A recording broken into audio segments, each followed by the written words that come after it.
Getting picked in 2019. Ooh, imagine getting picked. Anyway, okay, what are we here to talk about? Now, we're here to talk about an interesting thing, and that's going to be easy mode in raids primarily. We'll see where the conversation leads us as well. I imagine we'll talk about some other stuff as well. But that's the primary topic, guys. And why is that? Well, I recently made a video that I wanted to talk about the snowman video. I also wanted to talk about easy mode. So I just packaged the two together and did them both, both in one. I just went for the wombo combo. Yeah.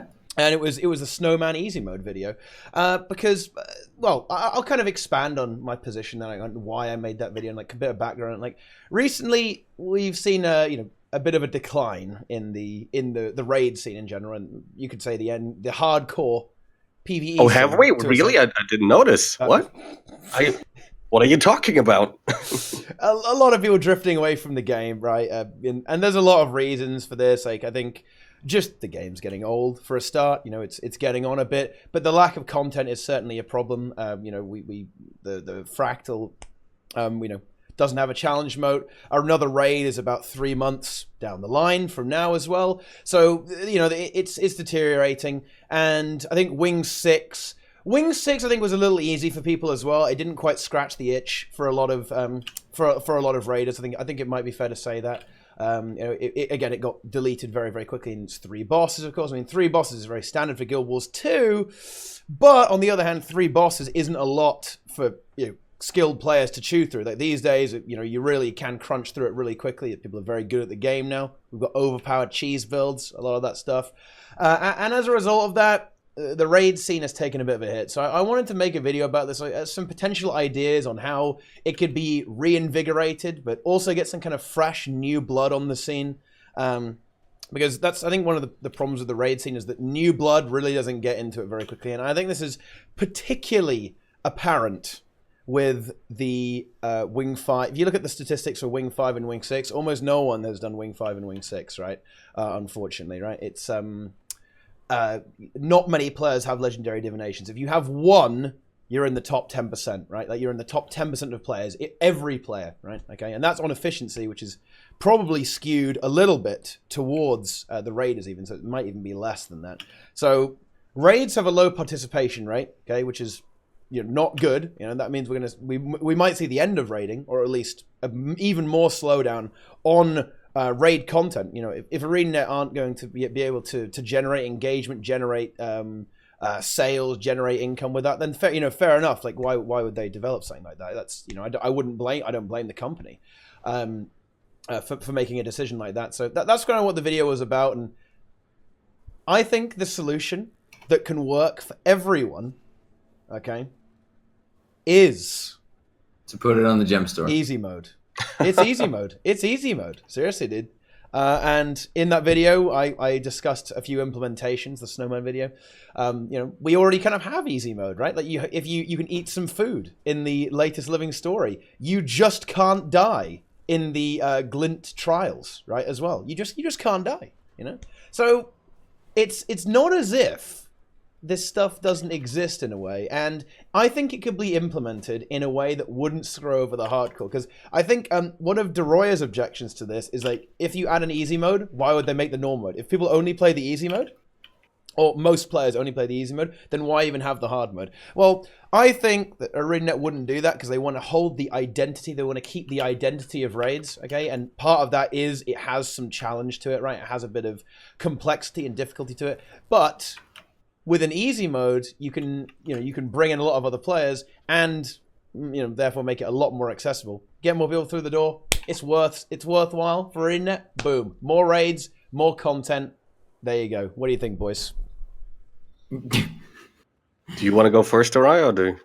Nah, fire away, man. I've got a lot of other tangential thoughts. The thing is, we talked about this earlier, right? You thought I would come in here and be like the toxic guy, right? Yeah. Be like against easy mode. But I actually think you had some really great points. Like I really liked the video. It was fantastic. I like the idea that like easy mode could not only like help the casual player base, but actually like help the hardcore player base as well by getting more people in. I like that that way of thinking, right? It's exactly what the game needs, right? More players coming into the raids, and the Snowman raid really was a great example of that. I think a lot of people enjoyed that raid, and it was it was a great way to like introduce mechanics to the game, like introduce actually having to deal with mechanics to a player without actually being that hard, because like the boss had great mechanics, right? It had really interesting mechanics, but none of them were really punishing. But I think a newer player barely noticed that they were that punishing, right? Because you still saw people running around from the snowball, and even though you could technically out-heal everything. And I thought that was pretty good, right? I think it gave a lot of people that feeling that they just accomplished a great raid, right? And gave them this excitement of having beaten something that was mechanically challenging, without like over rewarding them for it as well, right? I think it did this very well, that it like got people to feel the excitement of beating a boss that is more than just a mob of players auto attacking until it's eventually dead. A bit of, it in a way, you have to a certain extent do certain things and do certain mechanics, right? You're kind of forced to do it, right? With only 10 players, you can't rely on the other 50 guys in the open world instance to just do it for you, right? It causes you to be engaged with the actual encounter, right? In a way, like even the easy mode, like the relatively easy snowman raid, you have that environment where you might have to actually do something, have a bit of responsibility, have some important jobs to do when you're fighting this monster, right? This creature, and then you get rewarded, and it was quite rewarding as well. Actually, to be fair, you got some unique skins, those green candy cane skins, right? Which had some handy sigils on them as well, like the concentration sigil. Those were special snowman lair rewards. Yeah. Yep. Oh, okay. Yeah. So you just bought them because I just bought them on the trading post. Yeah. There you go. So I think the snowman raid was really great. As soon as I saw it, I was like, wow, this is awesome, right? This is really, really cool. And what a great introduction to 10-man content for a newer or perhaps a more casual player, right? I think it was really, really good idea. Now the one thing I would say is like this is where we might diverge a little bit. Okay, now there's a good chunk of players. Now, well, actually, no. Let me say something else first. So it turns out that on the ArenaNet live stream, the guild chat, which I also referenced in the TeaTime in the Snowman video, if you got 10 players, okay, the success rate on it was 95%. Okay, right. So if you were able to actually accumulate a team of 10, no matter who those 10 were, okay, 95% of the groups could kill it, right? Okay, so still 5% failed. Fair enough, right? But if they had less than that, then it like goes to shit. Okay, is what they said basically. They said with less than that, it drastically falls off and doesn't work out so well. And that is why this is maybe my most controversial position on easy mode. Okay, I think that at least some of the easy mode raids should actually be low manable very easily, or even soloable, right? Okay, like you should be able to go in there with your buddy that you do open world events with. You eat a soup, okay? The soup gives you every boon in the game, like 200k HP, okay? And it makes you do 100k DPS by auto attacking, right? And you can kill the boss with just, with just 2 guys or 1 guy, right? Okay? Yeah, I think it's actually because a big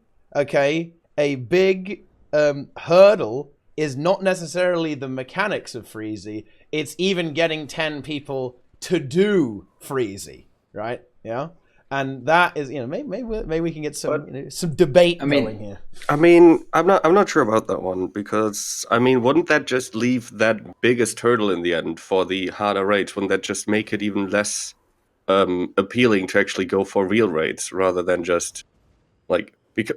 If it's actually the organizational aspect that's keeping people out of raids, like why would it help to have a raid that you don't need that for, right? Why ever go with 10 players if you can just go solo, right? Because like I would rather think it better if like an easy mode encouraged you to get a group together and then say like we're going to do a raid together where we have a high chance of success, and after we did that, we are going to have a team that we where we might like each other, right? Where maybe friendships will have been formed, and then you take that existing team and then you actually have a shot at real raids, rather than to say I'm going to solo this with my one buddy, and then we're gonna both join a pug run and hate the experience because they're gonna kick us for being low DPS or something. I would rather say that this is the chance to like have people like organize and then move on to actual raids. Yeah, I agree with Roca there, because I'm warming up slowly to the idea of easy mode. Like, there's a lot of good ideas, and I saw the great execution with Freezy, I think. But I think one thing that would be just counterproductive in every sense is to have raids be lower than 10 men, because the biggest hurdle is the 10-man experience, right? It's getting the 10 people together. If you're completely going around that and neglecting that, what's the real point? Are we trying to get new people into the raid scene, or are we just trying to give people content? Because I feel like there's a big difference, right? We need to have the turnover rate in mind. I genuinely feel that.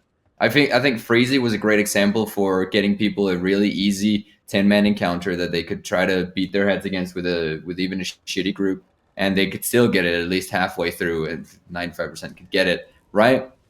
Yeah. But if you allow people to go in solo to get the experience, to get it over with, what's the actual incentive for them to continue if all they want is just the story? They're never getting in contact with the actual hurdles. They're never getting over anything. They're just playing another living story episode.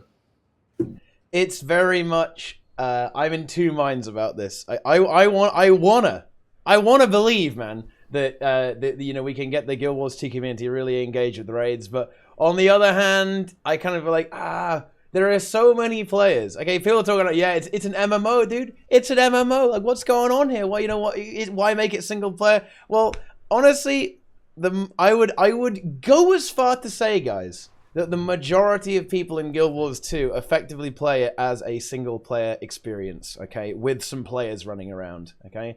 That is actually the average experience, in my opinion. It is solo gameplay with some NPCs that are actually players running around. Like, that's pretty much the general experience for Guild Wars 2.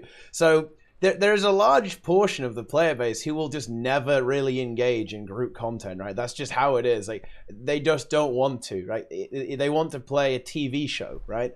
Effectively, right? Yeah, and that's fine. I mean, that's where the developers are kind of pushing it to, right? By making it, right? They're making it the TV episode that reoccurs every 3 months.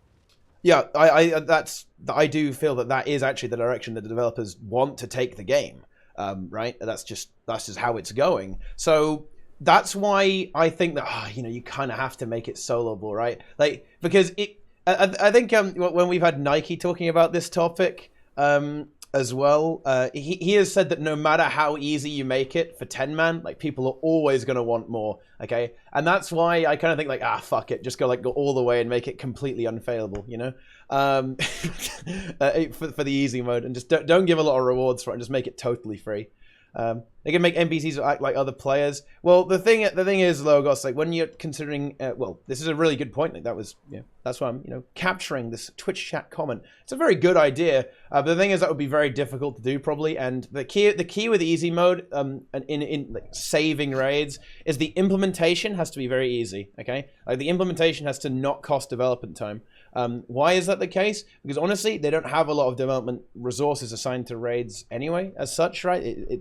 That's just how it goes. So already, right off the bat, it has to be something that can be done efficiently and quickly, on top, like, as another layer, rather than restructuring something and having these new systems, right, to do that. Like, that's why I think getting, like, an automated LFG might be a bit tricky in a way, right? Like, that might be quite hard to make. But I think it is a good idea, though. Like, that's the other way other approach you can take this. Because if you get 10...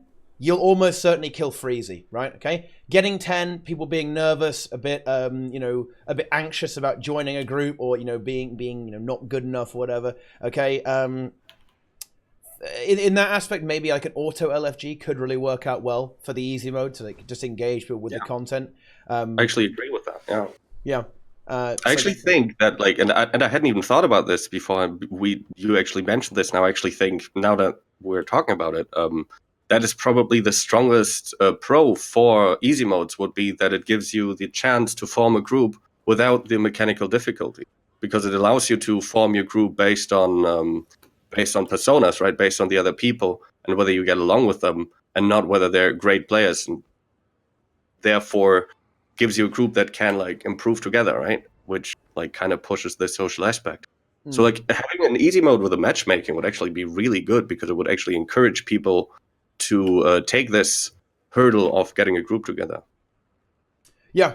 And Okay, wait. oh yeah. You go ahead. Can I I have to ask, just when you guys are arguing for easy modes, what's the underlying thought process, so to speak? Like, why do we need it? Yes, I will tell Like, you you exactly. you were saying, Teapot, you were saying just a second ago, because it was the raid scene was dwindling, but then you're arguing for solo play, and there seems to be a lot of contradictory ideas floating around in the same mindset. So I'm just wondering, where does all this lead? Oh, sure. Yeah, 100%. And well, I mean, hopefully I can show how it isn't contradictory. Deroir, I want people in those instances playing it at any cost. Any cost. Yeah. All right. Yeah. Because if they stop raids, I will be really sad. Well, okay. What's the chance that the reason why raids were stopped wasn't because players wasn't playing it? It was because it wasn't monetizable.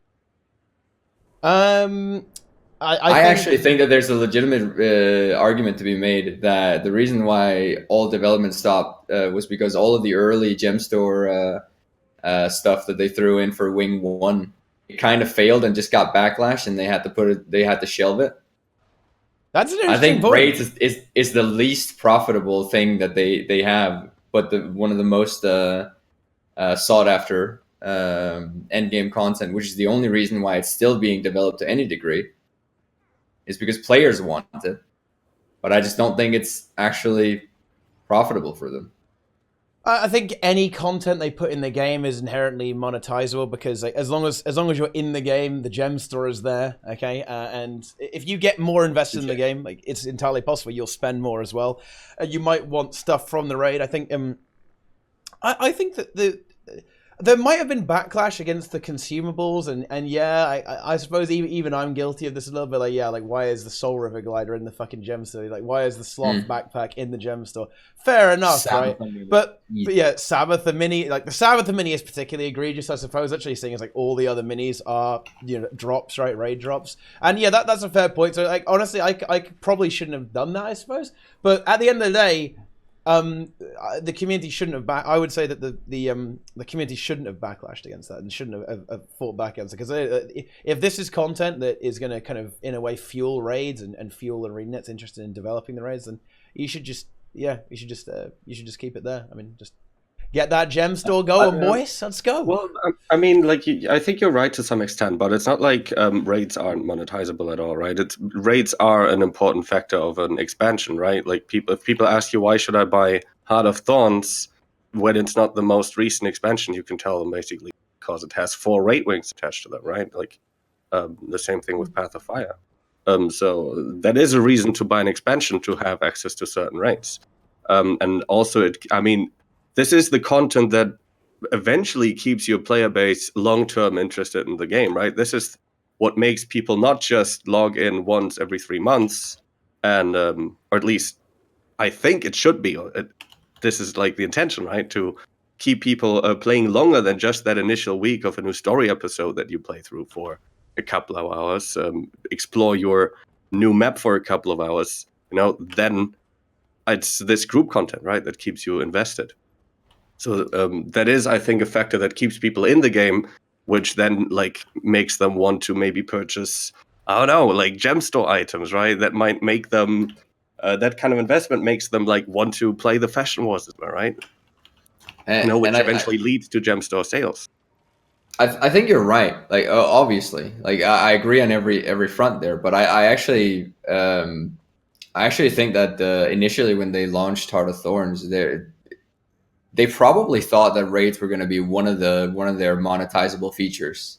like gliders and mounts for Path of Fire. I think that's one of the reasons why going forward with Path of Fire, we didn't really see mounts introduced into the core game, because otherwise it would kind of blur the line between what should be monetized and what shouldn't be. I think raids were kind of like, they were hoping for it to be one thing so they could continue with it, but the community kind of rallied against it, and it just kind of, I don't know. Maybe I'm just going off on a weird thought process here, but it just kind of struck me the other day when I was watching. I definitely get what you're talking about. Video. I'm just making the point that it's not completely unmonetizable, right? That it's not this product that is completely like that doesn't generate any income for ArenaNet, right?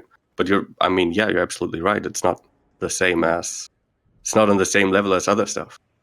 Yeah, because you can argue that any feature in the game that keeps long-term investment, be it open world or just like coming back to the game for a living story, has the same effect as a raid would in terms of long-term investment in the game. So yeah, I think it's more about that exclusive monetization option for raids that was kind of ripped from ArenaNet very, very early on by the community. So that's an interesting one. Very interesting one. Yeah. Go ahead. That's actually a rather interesting idea brought up like somewhat recently that I kind of talked about in my stream, was like, what about if they made basically DLCs for Guild Wars with just raids? Basically, like, buy this shit out of $20 package and you get access to like 3 new raids or something.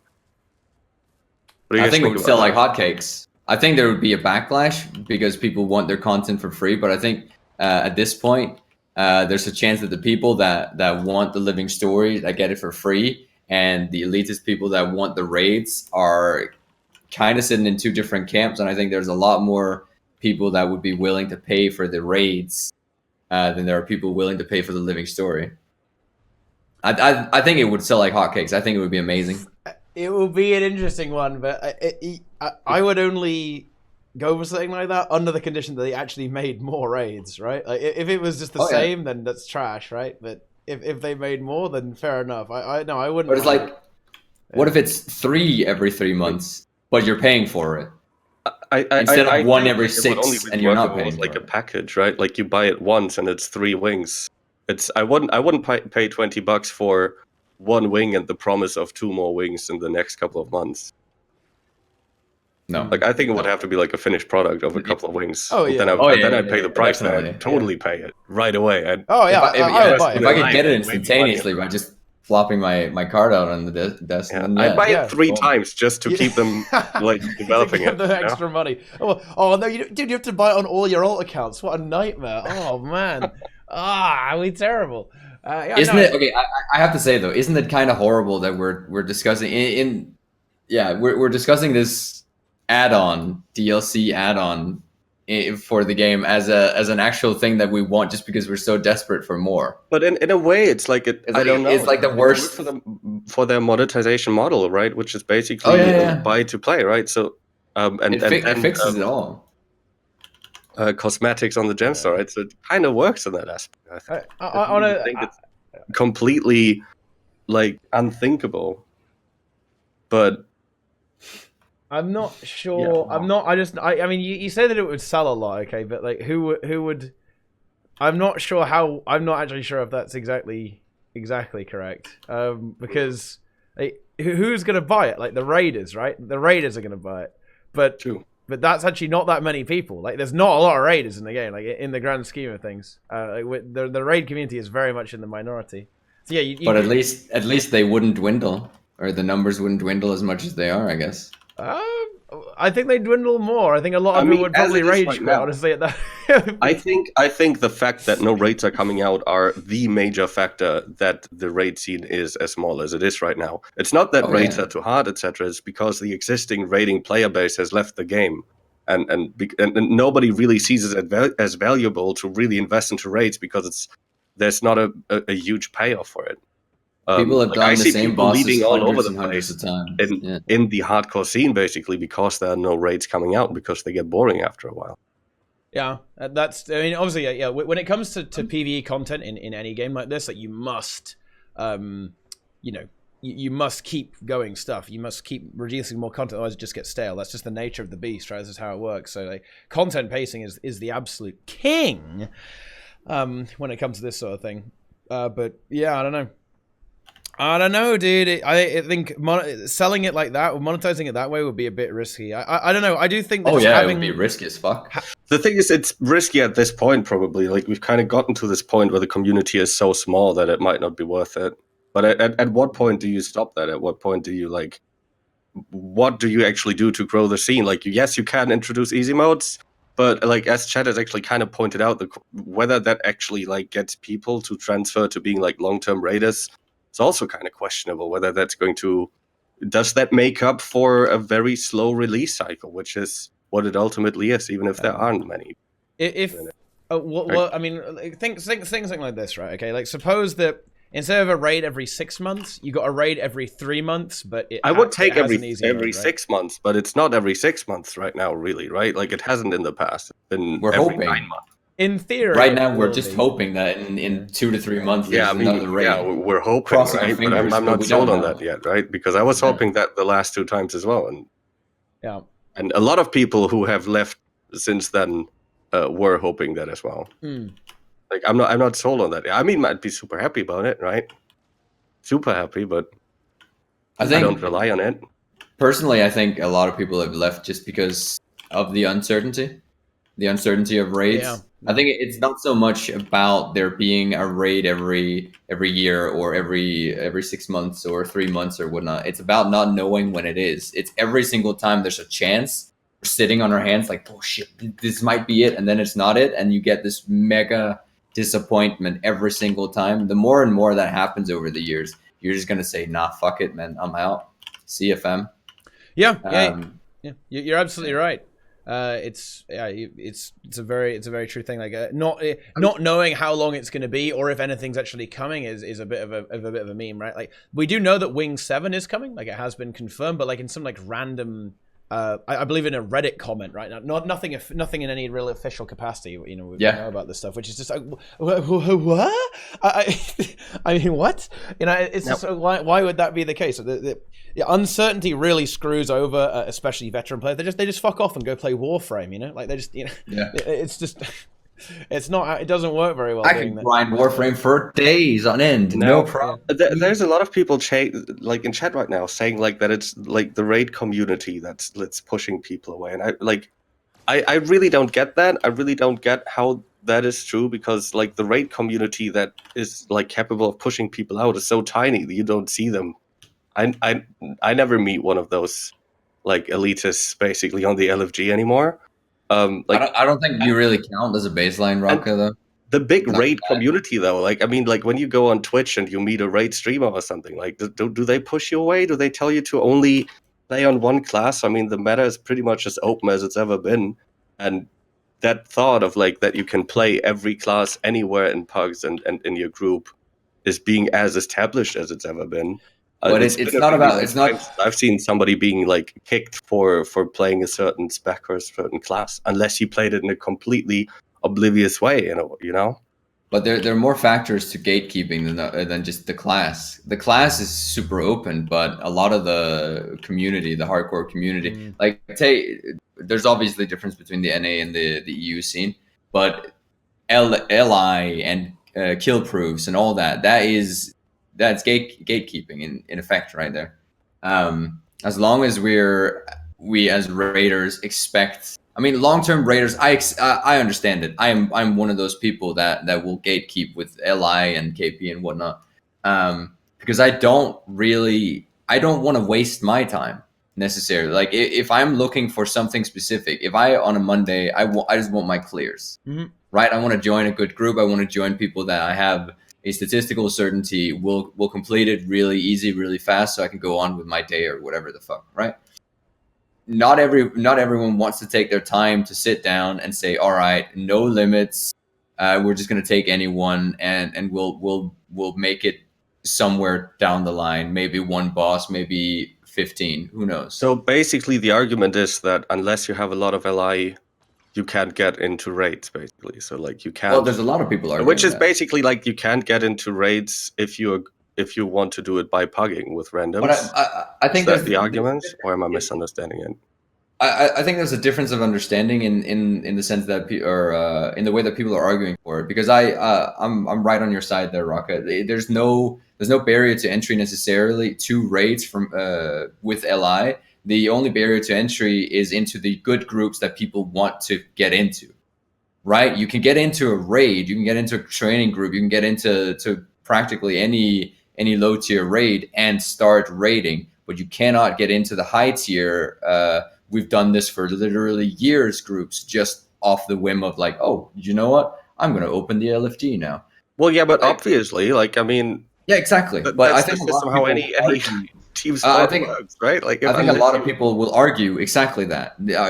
They're arguing that LI is keeping them back because I can't join the best group that I want to join so I can get my clears. No, you got to start where everyone starts, like from scratch. That's what I'm thinking, because like I've seen the argument now in chat that like I had to form a learning group to start raiding because people wouldn't take me for a lie. But isn't that that's the way that you should thing. start raiding? Like, isn't that exactly what you should do? Like, of course, that's the way you should start raiding with a You group. don't start in Major League, of boys. Experience, like.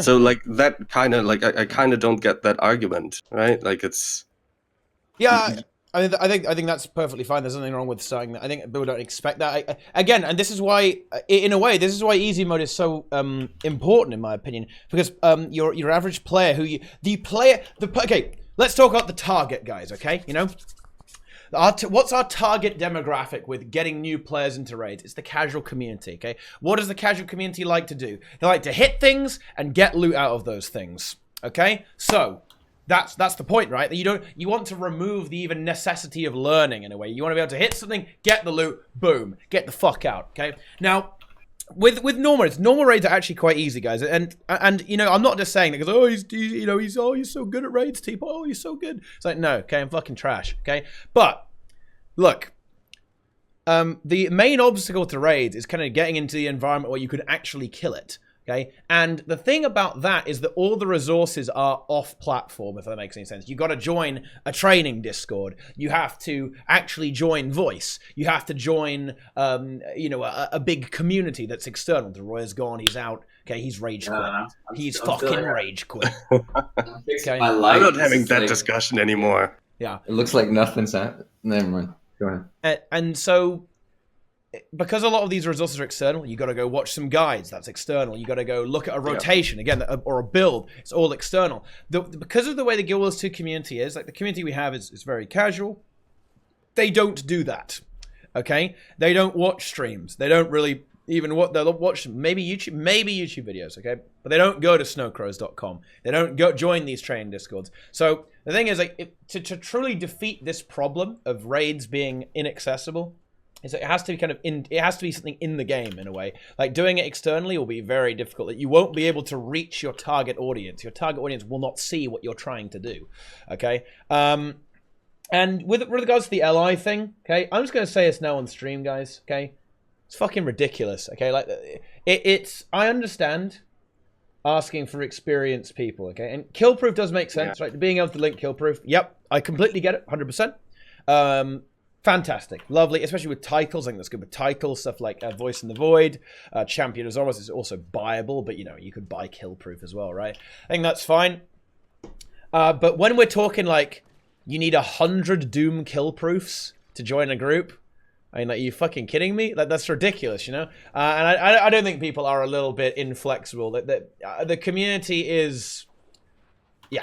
It's not flexible enough. I like that we've like don't go too crazy. Made the circle back to where we began the argument, right? And the problem seems to be to me that it's hard to form a group where you can progress through raids in a way, right? Like it's hard to get that entry into raids, and that's where the easy modes come in, right? And I think easy modes could actually really be that way for you to find a group that doesn't just want to clear a raid, but that wants to get into raids together, and that wants to that gives you basically the chance to meet people that will not call you trash when you're in the actual raid, right? That will not call you out and give you a hard time, but instead like work towards clearing the raid with you, basically.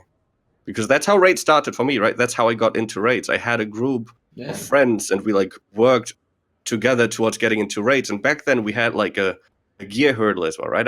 I remember like farming freshwater pearls with a friend so he could fought his first concentration sigil, so he could play the chrono build that had just come out for the first raid, right?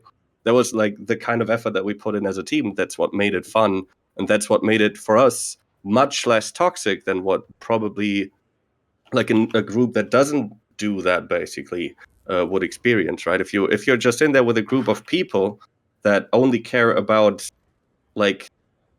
getting the kill in the end, right? Then you're more likely to have that experience of being like called out for being inexperienced and like, yeah, getting a hard time.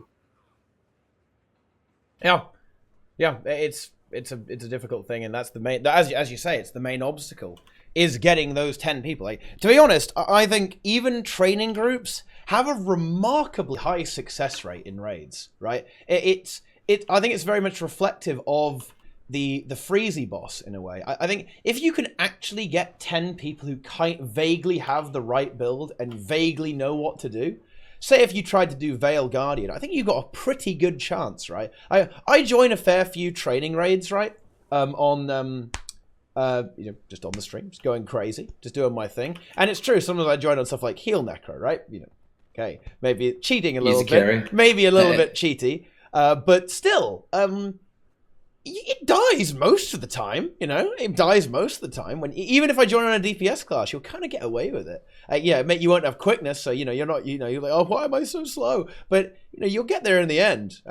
A lot of raids, especially the easier bosses, actually tend to succeed in my experience. Like even for just fairly low kill proof or no kill proof pug groups. I really don't think that maybe the difficulty is too much of a problem, especially now that especially on the easy ones, right? Okay, stuff like Doom, okay, it can get a bit sketchy. Lagos is the pug destroyer, man. Like it's impossible. Oh my god, it's terrible. There are some bosses that are not pug friendly, but stuff like Veil Guardian, basically all of Wing 4. I don't know. You can get some cheeky insights, for free. I would actually go even further and I feel like the problem really is in the fact that that group content isn't being pushed at all, right? That there's no reason to even initially find a group of people to play with on a regular basis. And that goes even a little bit further than just raids, etc. That goes, I think, to the level of even like no guild missions, etc. coming into game. No reason for people to actually play together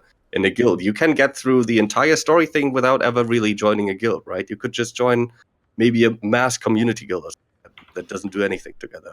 So what I'm hearing is you're arguing for living story to now be in groups. All right, I'm on board, Roca. But maybe why don't we start more fundamentally at the point where like we push the thought of coming together, like playing together in a community, and like why not start at the basic level of adding guild missions that are interesting, right? And then you will form like communities of people that will form raid statics together and go into raids, right? Like those things, I think, are like somewhat interconnected on a certain level, right? So, like, if you push the idea of having people want to play together for casual content as well, then you're going to get them to like, and the guild missions could be an easy mode raid. You could have like an easy mode raid in a guild mission. You could have a boss fight that has mechanics that aren't punishing. Absolutely. You could have Freezy as a guild mission, right? I'm a big fan. Yes, I like this idea. Honestly, Roca, I think the idea you're talking about there is the absolute fundamental root cause of this problem. I think Guild Wars 2 is an MMO almost only as a title at this point. Like in a lot of ways, it is essentially a single player game. There is no reason to,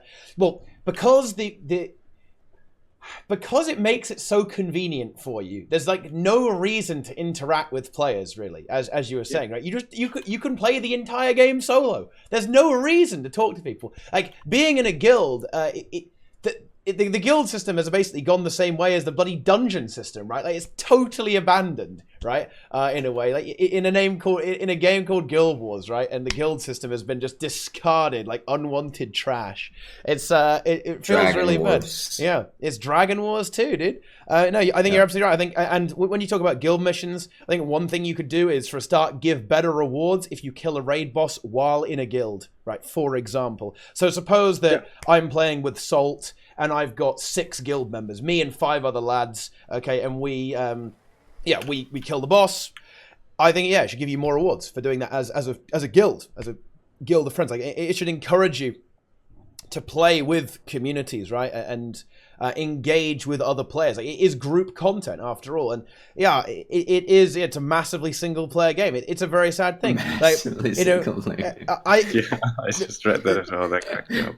The community just isn't conditioned in a way, right? It's not conditioned for group content.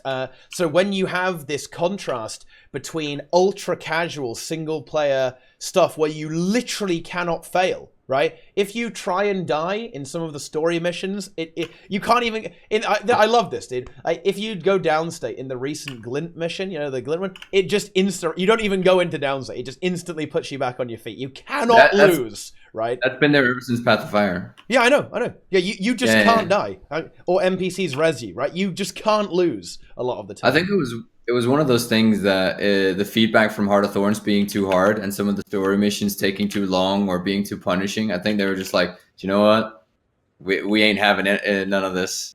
Let's just abolish the downstate. This core mechanic of the combat system. It's done, dead, gone. Here, have a black edge. Yeah, and get back into the fight. Just get back in there, dude. Yeah, I think it's definitely a big problem, right? And when you then have to say, okay, yeah, by the way, we just gave you an unfailable story mission. Would you like to try a raid? It's like, well, I can understand, like, a bit shocked, right? A little bit shocked, moving from one thing to another. It's kind of scary. Yeah. And I think another implementation could be raid dailies. I think another problem with raids is that raids decline over the week. Right, okay, so Monday, everyone's going crazy, right? Okay, well, let's get our fucking clear, boys. But you know what happens with raids, okay? And I know a lot of players who do this. And again, I'm not roasting anyone here. A lot of players, even in my community, in Salt, who are the more invested players, and in the raid scene in general, they will clear on Monday, log out, and then log back in on the next Monday, right? And that is a big problem, because effectively, if you play on Thursday, the game is way less alive than it was on Monday. So it's just like, that's not so good. That's why I think adding some extra repeatability would actually alleviate the problem as well with raid accessibility and raid population. Just make a few bosses every day daily. Fuck it, and then just get some bonus loot, like get a piece of ascended gear from killing a boss. No, not ascended gear, sorry. Like you drop a spirit wood plank every day or something, right? For killing a boss. Yeah. Something like that. You know what I mean? Some kind of daily like that. Because right now, a lot the players who only play the PvE content, they'll do fractals, okay, and then fractals daily, raids weekly, log out. And that is in a way, ArenaNet kind of likes that, but it's not good. It doesn't work well for raids, because raids need constant players and a constant kind of flow of players to help new guys in and to kind of keep the momentum going in the downtime between content releases, right? Like if you have more groups on the LFG, more people playing because they want the dailies, then you're going to have, it's going to be easier to join groups, easier to learn, and just in general, easier to play raids. I think this is particularly prevalent on NA as well. NA's raid culture is a little different to EU. Like EU's is very much a pug culture. There's a lot of the LFG is how a lot of people get their clears. On NA, it's actually a bit more external, right? It's very actually, of course. So you're experiencing this now, right? I experienced, not really experienced, just kind of getting my feet dipped in the water. But holy shit, it's such a different scene. Yeah, it's crazy. It's massively fucking different. It's ridiculous. And what you see in the LFGs are like these weird comps of people just like kind of trying or thinking they're doing their best, or like it's the fucking weirdest thing. It really is. Like Fractal LFG, which I frequent, it's just kind of I don't even know how to describe it. It's the most weirdly oriented LFG towards just kind of whatever the fuck works. Like 4 DPS, 1 druid, let's go. I don't know. Yeah, I'm already traumatized. I'm not gonna lie. Yeah. That's all I've I never say. actually pucked fractals on an A. Never. Ooh. Only raids, and it's fairly hard to find a raid LFG even, right? Yeah, it's 24/7. It's just a cell group, the cell guilds. I'm going to There's nothing second else. one point that Everything was else made is in. just. I'm Yeah, going to sorry. second one point that was made in chat, and that is that in fractals the kill proof thing is actually even more Obnoxious. insane Oh. than in raids. That's actually stupid. Like I saw like asking for 400 these 400 kill proofs. like more than I have. Those are the More than best. I've gotten kicked from groups in the past for What? not being able to Not like ping that, 400? right? Like, and you Roca. can't argue with them either. Actual. Sometimes you can, right? Sometimes they'll take you in and they'll be like, okay, you have 250 or something, that's fine, right? But I have joined groups that like would kick me after not being able to ping 400 kill proof, right? Like, and I'm like, I don't split stacks and try to like pull them, right? I get very egomaniac at that point, right? And I'm like, dude, I don't have 200. I'm gonna ping you a YouTube video of me like speed killing that boss or something, like you know. And they'll still kick you. They'll no matter. You don't have the 400 things, like which you already like said. Yeah. You're out. You're out. The kill proof it's gone way too far, right? It has gone too far. There's no questioning it. It's certainly gone too far. And you know what? I've joined some really high kill proof groups. I imagine this is actually worse in fractals because fractals are a bit more punishing in a way than raids. But like a lot of groups that ask for a lot of LI are actual trash, right? You know what I mean? Like you join. Yeah. I see this a lot on Doom actually. You join like oh yeah, dude. This is a 50 kill proof Doom, like 1k LI, and then they just like miss green constantly, and everyone feeds and does no damage. Like what the fuck is going on here, dude? Like this is ridiculous. But you know this is certainly something that we need to actually properly address and try and police in a way. Like get out the benchmark police for this one, boys. Like the raid community is a little bit it is a little bit gatekeepy, right? Like it certainly is like that. You have training groups, right? And you do have a lot of community effort there, but you do also have some like people who've got no idea what the fuck is going on. And I don't think they're actually being malicious. It's just that they actually just don't understand. I think it's a kind of a matter of education. Like groups don't understand how flexible raids can be, right? Or like how to carry themselves, right? They have a very rigid way of looking at the content. And I think that rigidity is down to lack of understanding, right? And in a way, that is something that it falls to people like us, right? Like here and people in Twitch chat who are obviously massive brain peepos, okay? It's explaining stuff to people and making sure that everyone you encounter understands, right, what's going on and how to do stuff and how to carry yourself is a really big deal in raids. That's why I make the heal necro guides, boys. Okay, you know what? Every group should have a heal necro. Nice. Every group. Yeah. Let's go. There, okay, right. Change. Oh, okay, Roca. Let's go. Roca. No, it's fine. It's fine. Okay, you want me to debate the heal necro, and I'm not going to. I'm not going to grant that wish. Okay, would raids have a higher kill rate if every group had a heal necro? Yes or no? Possibly. Yeah. Yeah. All right. Yeah. They probably would. Yeah, they probably would. Yeah. But Teapot, is it all about just getting the kill? Yeah. Yeah, it is. But like, pretty much. Yeah. Look, the thing is, like, I might not. I don't. I mean, I don't hate the build, right? I really don't. I think it's a great build for. It's really a great build for getting completely new groups into raiding, right?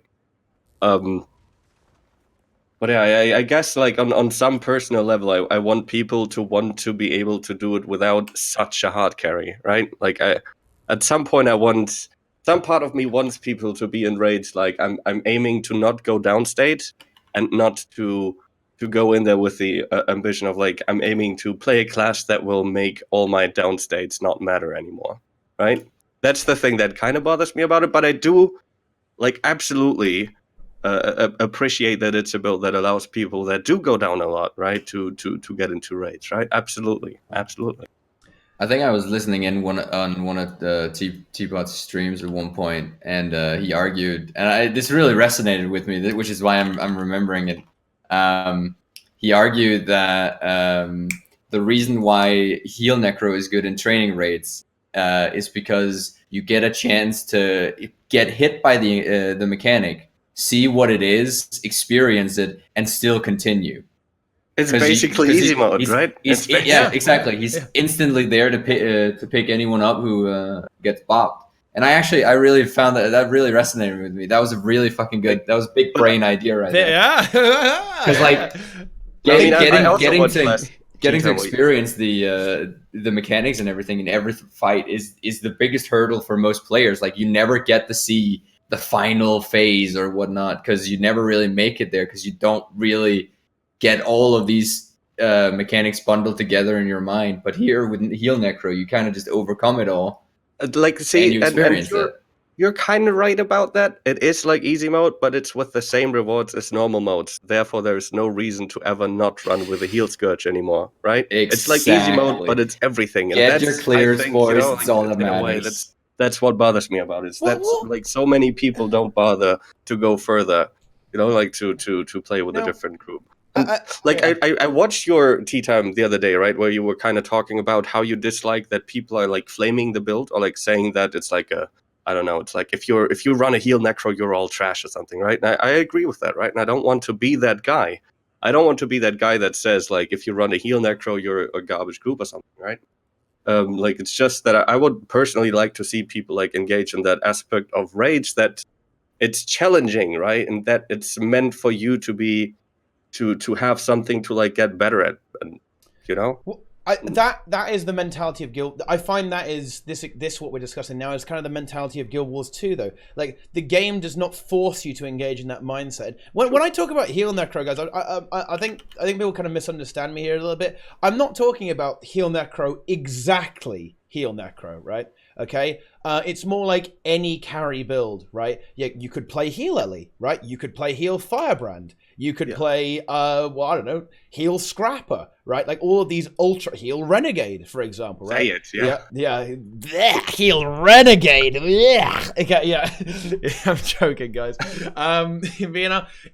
You can play these builds, right, to make stuff easy for you. Don't be scared of them. It's absolutely. Yeah, I don't think. Sorry. And the thing about Guild Wars 2 is that if you decide you want to do more, right? Okay, then fantastic. You can get tryharding. You can get going. Say if you start out, you're a training raid, you play your heal necro and your druid, okay, and then you as a group of 10 people say, you know what, guys? You know what? We'll maybe run 2 druids, okay? Let's tone down the healing a bit, tone down the carry. Let's play 2 druids, okay? Or maybe you play a druid and a heal renegade, okay, for a bit of that lifesteal DPS, Okay, all right. Then after that, you go, well, hang on a minute, guys. What do you think? Do you think we could make it with only 1 druid? Yeah? And then you take away the heal renegade, and suddenly you're doing mid-strat VG, boys, okay? And this is really something that I would like to see much more often. This is something that I don't see as much as I think it would be. Like, if more people took that step, we wouldn't have the dying hardcore scene that we have right now, right? I actually like often feel like there is a lot of people who could do that and who still choose not to. Either because they think it's like too hard for them or they're still not good enough. I think there's actually a good amount of people probably in Twitch chat right now that could join a guild like this and do that, but still often don't. I think one of the reasons why people in, say, raids don't run safe comps, or why people in Fractals are still taking Druid, is because there is no actual incentive to go out of your way to play it harder. Like, there's no reason for me to push my limits. Why not just get the clear the first time and bring a safe comp? I think there's a lot of people with that mentality, and I don't judge that. Like, I don't look down on that, but I'm just acknowledging that there is no real reason to go above and beyond. Absolutely. Like, I'm not trying to be judgy either, right? Like, I think that it's actually a huge fun aspect that I think a lot of people would enjoy. That's why, for example, I really love the ARP and ERP tournaments that you do, right? Because they really show people like how cool and fun it can be to actually like try hard and to like have a competitive scene about things. Yeah, but I guess Yeah, no, I agree. And to be honest, I think that you have a hardcore scene because of like the way the game's community is. I think Guild Wars 2 just as a whole doesn't really foster that. Like the game is just it's kind of casual by design, right? So it's like what I'm saying is it's not like you couldn't do that. You can if you want to, but I think that's kind of a player-driven thing, okay? Yeah. And I think a really great example of this, one of my boys, okay? Like if you watch if you watch Diaxon, he streams fractals every day, and they do like the most try-hard strats they can, right? To the point where they're like, if their 100 CM is like trash, they'll just do it again, right? Just for fun, right? Just because they want to be good at it, they want to do it well, and to be honest, this is something that Zorik has actually said, and I do kind of agree with it. Like, being good is its own reward, Like, being really good at the beetle race, for example. Do you need to be rewarded to be really good at the beetle race? No, like, you want the time, right? You want the prestige. Like, yeah, dude, I'm rank 1 on Brisbane, bitches. You know what I'm saying? So I think the same thing. Leaderboards win.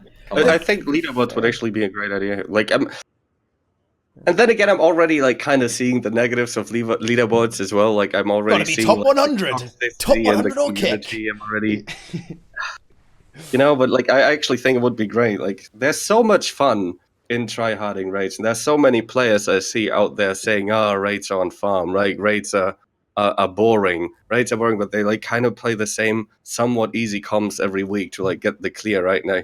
Like, I feel like so many people could get so much more enjoyment out of raids if we had something like that. If there was something that would like make them want to like try hard, even if there's no reward tied to it other than that your guild name is like on some imaginary plate in a room, right? Yep. That says, hey. It doesn't have to be monetary. It doesn't have to be an actual like in-game item or whatever. You don't have to get gold from it. It's just absolutely not. There's no acknowledgement unless you're streaming it, unless you're showing your kills, unless you're doing all these things. There's literally no acknowledgement, and the feeling of being the best in the world is kind of lost into the void, right? If you're just these five guys who are technically the best in the world, but nobody knows you. Yeah, exactly. Does it matter? And it's there are people like that around. Tree falls in the tree. You know them. You could follow YouTube channels, and you'd see like cool runs being uploaded, right? But the thing is that there's no real platform that showcases them other than the occasional Reddit thread, maybe. I mean, I know what you mean, but I mean, I suppose the counter argument to that, look at all the people like speedrunning incredibly obscure old games. No, I don't know, like. What some speedruns that I really like to watch, for example, are like the Ratchet and Clank speedruns, dude. Okay, I fucking love that game, and I love those speedruns, dude. No one knows who the fuck they are. No one knows who like the Rixer or One Tabloid. Does anyone know Zem92? Like, come on, like these, but they like fucking try hard the game. It's not the biggest community ever, but they're really fucking good at Ratchet and Clank, man. I don't know, that's pretty cool. It's there is, but and that should be encouraged. That's kind of the thing. Like nobody's taking anything away from the people that want to push for that every time. Nobody's taking anything away from the speed clears. It's just that the game doesn't really acknowledge it, and so the community isn't fostered. It doesn't grow. It doesn't evolve. It stagnates into these few people who actually find it interesting. It actively devolves off of people leaving over no new releases. That's why there's only so few speedrunners. That's why there's only not necessarily in GW2, but like games done quick, you know what I mean? Like it's not a fucking massive world-spanning crazy endeavor. There's a few people that are really fucking good at it. And I think this is where this point is going to really devolve, and what's going to happen here is that us three are going to end up disagreeing with the developers, okay? And that's a fight you can't win. No, seriously, I'm literally not joking. That's not even a joke. I know that sounds like a meme. I'm not joking. I genuinely believe that ArenaNet do not wish to promote that kind of gameplay. Seriously. Exactly. That's when I started talking about leaderboards, that's why I was immediately hesitant to even bring it up, because I knew where the discussion was going, basically. Yeah. But Yeah. I mean, the thing is, we actually kind of have like a form of leaderboards, I guess, which kind of only sucks because it's not used as much because like the best groups don't use it on a regular basis, which is basically Radar, which is a really actually a great great site tool, if you yeah. think about it. It's just that like often people just like straight up don't upload their logs to it, and you have to like kind of go that extra step of wanting to share your run. Yeah. So yeah, not as many people do it, unfortunately. I almost always forget it exists. Yeah, right. Like, Unless yeah, and it's something that like the few speed clearers that do still care about stuff. I guess they look at radar, but there's only like I don't know, like a handful of people, like maybe like 30 players, 30, 40 players that really look at it. Yeah. It feels bad. It feels bad. There just aren't a lot of people interested. I mean, again, like it's both. Like again, like the community could be fostered that way because of stuff in the game, like with leaderboards or repeatable challenge modes. I think would be a good implementation for this, or just raid dailies, like we talked about previously. Is have a reason to, or like a raid time attack, right? Maybe you have like 3 every day. You have like 3 bosses to kill, okay, and then there's like one achievement, you know. So like 3 bosses you got to kill, okay, and then the 4th achievement is like you got to kill Veil Guardian in that. Let me just say something option under 4 minutes, right? For example, right? Cool. You know, so you got 3 regular ones, 1 hard one, right? And maybe you have all week to do that, perhaps, right? Okay, you know, something like that. So you're saying add difficulty to a raid?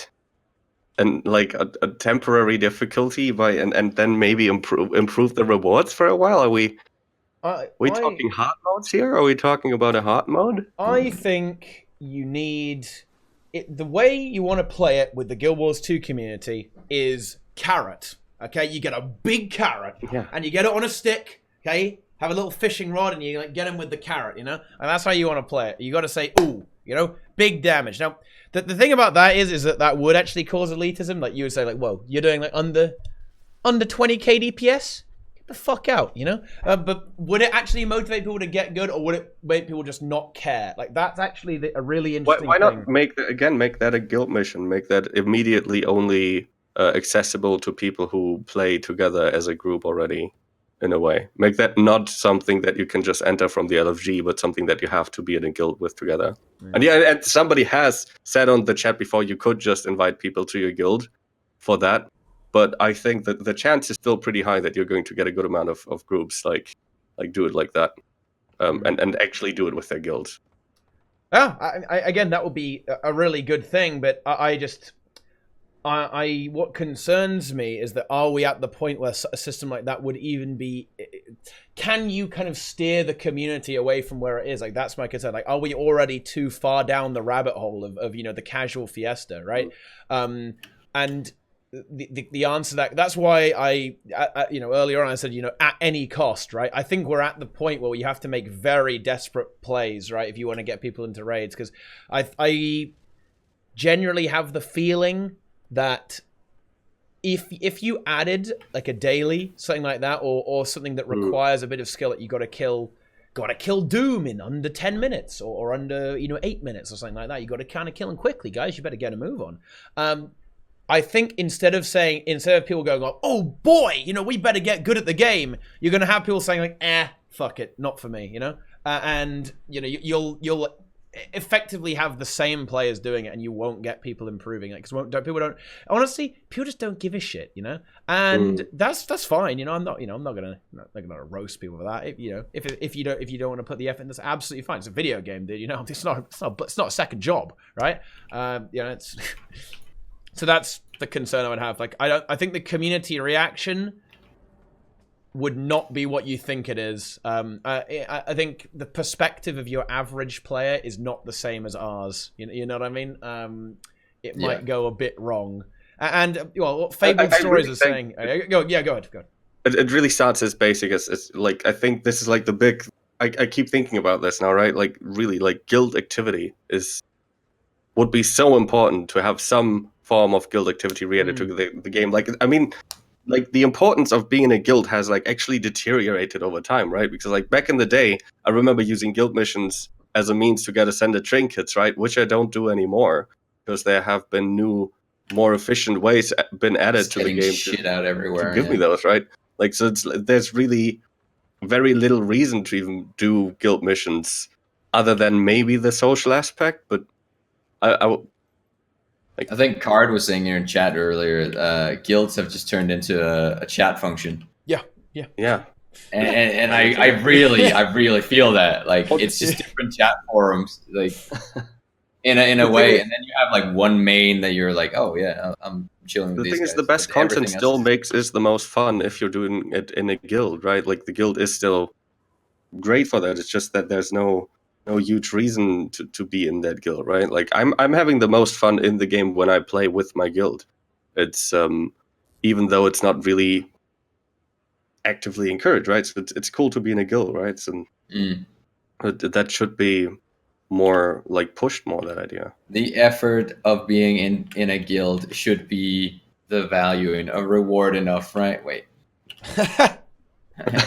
well, in a way though, It is, and to a certain extent, I'm just kind of sarcastic in a black way, because definitely that is the value. The value of being in a guild right now is it's the reward itself. It's just If I didn't play Guild Wars 2 with friends, like I would. Look, I probably wouldn't play, right? Maybe. I mean, it is an MMO still, right? It is a social game, and well, it is for me, but again, this is that kind of ArenaNet meme magic, right? It's an MMO if you want it to be, okay? It's a single player game if you want it to be. The trouble is that because everyone is like, because the game doesn't force you to interact, most people are like, I'm too lazy, dude, can't be fucked, right? So everyone just goes to play single player, and you end up with us, like, yeah, guys, come play with us, woo, yeah, woo. And then they're like, too lazy, can't be bothered, So you do have this inherent divide in the community, right, between the solo gamers and the multiplayer online gamers, and it's a bit wrong. But playing in a guild, I think it is completely it's most it is its own reward, right? Playing with friends it really makes it more gets fun. to the casual level, right? Like make guilds matter for casual content, so that people start playing casual content together, so they don't get pressured, right, by their peers, so they don't get pressure to like be good, etc. So it's just about like personalities. So then you have preformed groups that you can then take to harder content and actually enjoy it and not have to feel that repercussion of having like people flame you for being bad, etc. Right? Yeah, in that kind of social environment, that won't happen, right? As you say. That's what I always recommend when someone comes to the chat and says, "Hey, I'm new. I want to raid. I always say, just go find a guild, right? Don't pug. Do not pug, okay? Because that's when you might encounter. Well, not only you might not kill anything, but you could encounter some assholes, right? I mean, it happens, right? You're on the internet, you might find a few. I'm afraid. And in any environment like that, you're always going to get it, right? Whether it's PvP, world versus world. When you're interacting with other players and in a way it's competitive, or like there is a fail state, like if there's a fail state, it's kind of competitive in a way, right? Like obviously, PvE, you're competing against the AI, okay? But you can fail, right? In open world, okay, you want me to prove that it's not raids that are toxic, it's just anything that involves other players? You know what, guys? Okay, do a favor for yourselves, guys. Go to Octovine, okay? One burn south, and see what map chat says, okay? Yeah, you think it's just raiders who are toxic? Okay, yeah. You'll see some toxicity then, guys, okay? You go in open world and like fail the event, okay? And you're like, oh, I know it, and don't do enough DPS, or like you do too much DPS, okay? Yeah, then you'll see toxicity, okay? Like they actually get mad, okay? They get very mad if you do that. I've recently experienced it a couple of times myself, and it's yeah. It isn't raids, high value flame. It ain't raids. It's just anything that has other people can get toxic. I mean, that's just how it goes, dude. Yeah. That's why you see people like, I don't know, like the C major, right? Like they fuck up in their videos all the time, but they have so much fun because they're like a group of friends that have like to do it together, right? I actually have the funniest story about that. Oh yeah, Because I was watching. I've been like, I kid you not, for the entire time that I've been playing Guild Wars 2, I've been trying to get my girlfriend to play Guild Wars 2. Yep. And she's always like, "Nah, y'all are just fucking babies, and you're always bitching about stuff, and I don't want to be a part." Like that's actually been her thing. I was watching a C major or one of those videos where they're just like, if Music Guild tries to raid, and she was like, "I want to play with those people. Those are the kinds of people that will get me into the game." Like she actually thought about joining in just for that attitude. I was like, "Well, doesn't happen all the time." Funny stuff. We've like most we've places actually somewhat recently started to like on a somewhat regular basis to go to Divinity's Reach because we know that they're like meeting up there to like play their instruments. We have people in our guild who regularly go there. It's all about that attitude, a positive mental attitude. Yeah, they're just fun. They're just fun. Fucking makes it amazing. I am the most PMA Shout streamer out. in all of raids. Okay, so that's fine. Yes. Okay. Yes. Yeah. Okay. No. Always. Have you not seen those training videos? Okay. Didn't even flame. Okay. Do you see that? That heel necro gameplay, boys. No toxicity. Okay. None. Look, guys. If you... I don't know. I mean, like you've out DPS'd me like on literally one run that we did together, and you're still talking about it, right? And you're still flaming me. Right? So I think you're pretty toxic. Wow. What can I say, man? Dude, hey, you broke it up, buddy. Okay, you broke that. You brought that up. Okay, come on. Come on, man. Okay, yeah, Power Reaper did that. Power Reaper, that. I mean, 11-2, by the way. Just saying. When do we do the rematch? By the way, when is that happening? Power Reaper's nerfed, man. I got nerfed. Fuck. Yeah. We should do it. Are you pulling out now? Are you like? Oh no, we can go. You got your win now. We can go. I think my mechanical execution will carry me. Okay, Roca will just be in the down state. It will be fine. It's all good. Okay, he'll be feeding into the boss. I'll just be Gravedigger spamming. It's gonna be great, dude. Okay, yeah. I remember like doing something. Was it on that run that like Nico joined and like shortly before the run started, he like swapped his chrono to the different sub squads?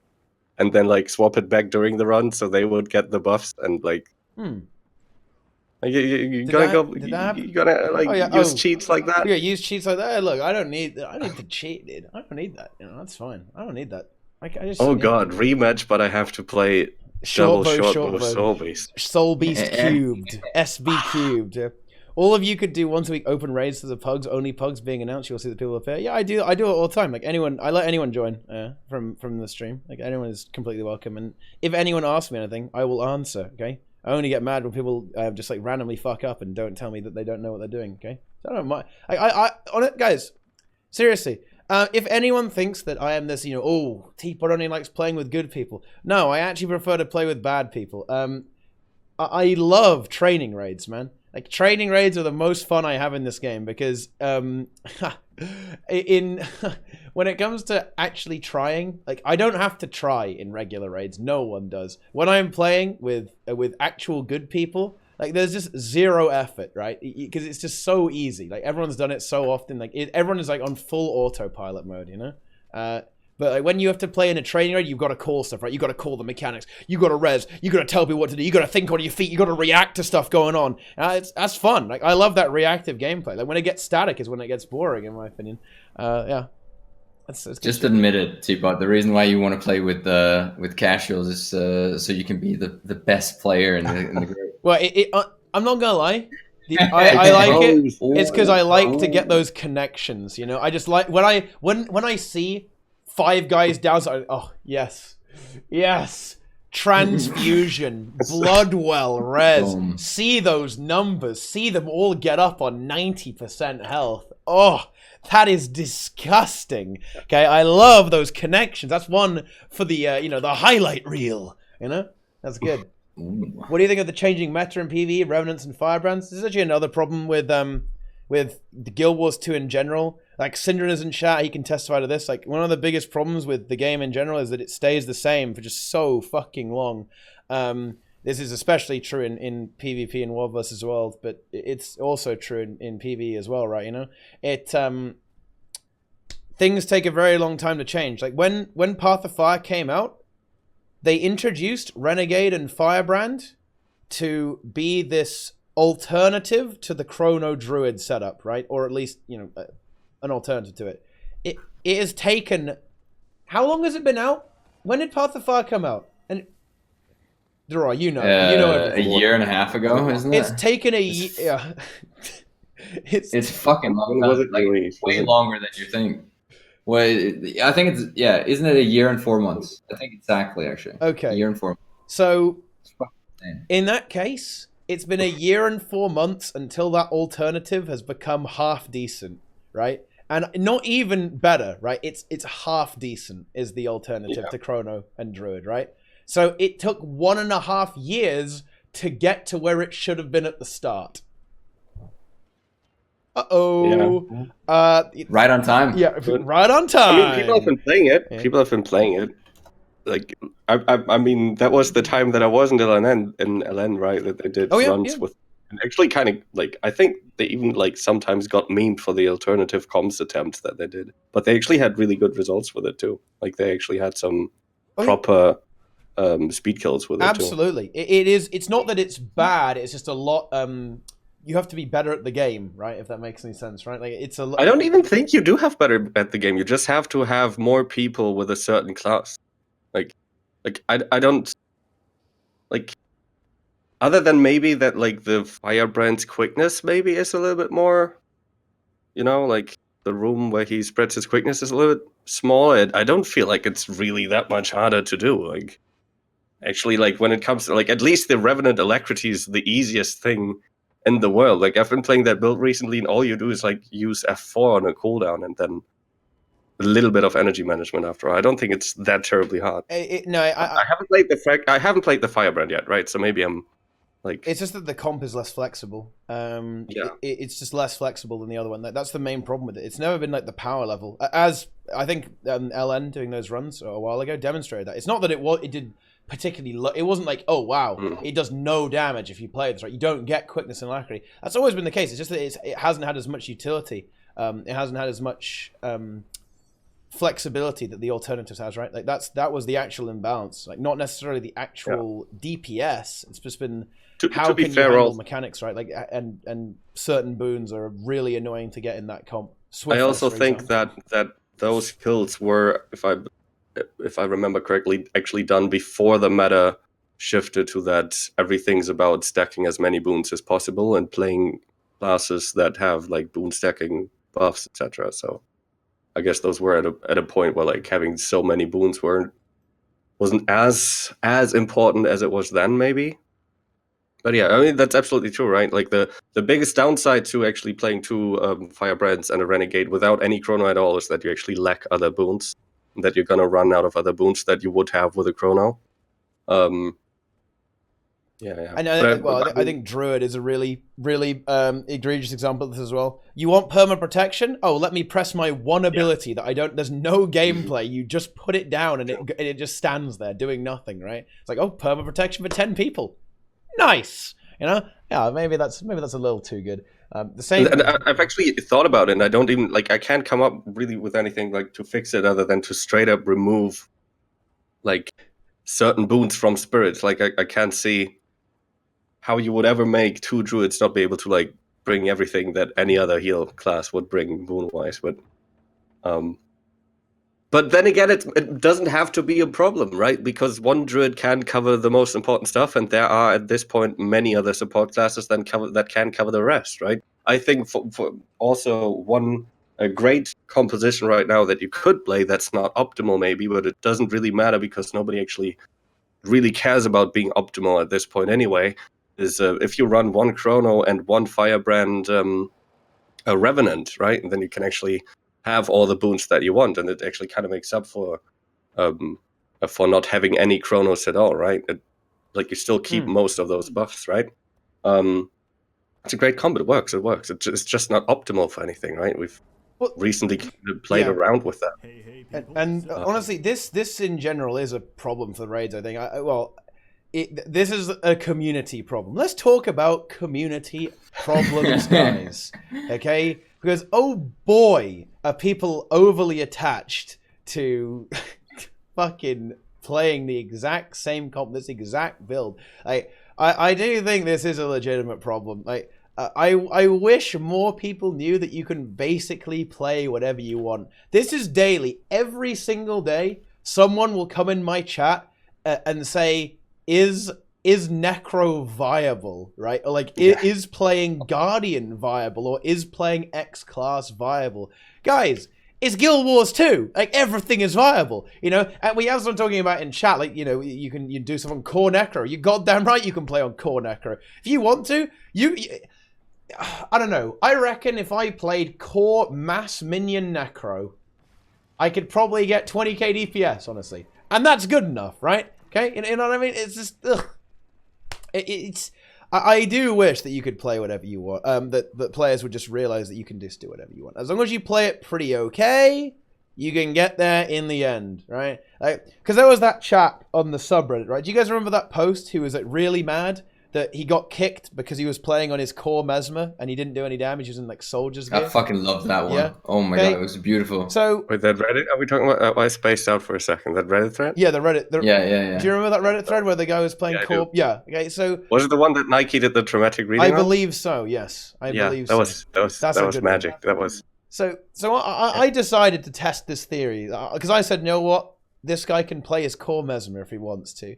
So I joined like a Veil Guardian. I joined a Veil Guardian pug. Okay, and I played core Mesmer, core power Mesmer. Now I've never played Power Chrono before at this point. Okay, and I was able to actually clutch out top DPS in a Veil Guardian pug. It was like 100 LI, I think, and I got top DPS in core power Mesmer. You know, I was like, well, easy game, boys. Easy fucking game. Value. So it's just, you can do it, right? Like, you can play these wacky builds if you want to. You just have to play them. Scrapper. No, great news, Grubworm. Heal Scrapper is actually pretty strong, and even DPS Scrapper isn't that bad. I saw Randy play DPS Scrapper on Zera, and it wasn't even that bad. Okay, it wasn't even that bad. I actually think it kind of comes again kind of down to like that it's a pug mentality thing, right? Like pugs want certain classes because they know those classes work. They don't want to like go out of their way to risk to run a class that they don't know yet, right? That they're not familiar with. Because either they might actually, I think a lot of people are just straight up uninformed. They don't know about the other heal builds. They don't know that Firebrand. Like just today I joined a run with a friend and we were on that comp, right? He was a quick brand and I was Renegade, and they just like straight up didn't read what we were doing, and they were looking for another chrono, and they didn't even realize, even when we were in the run, that we were still playing that comp despite the two chronos. Like it's I think it's just like pugs they don't want it, right? They want to have the things that they think are reliable, and yeah. And again, the only really way to combat that, I think that is something that pugs will always do. That's something that whenever you meet with random people, they'll try to meet the way, to go the way that they know is most easy, right? Reliable. Yeah. Like only way again to really combat that is like to establish more teams that will allow you to run whatever you want to run. Yeah, and that's and I do understand that mentality. I don't. It's not.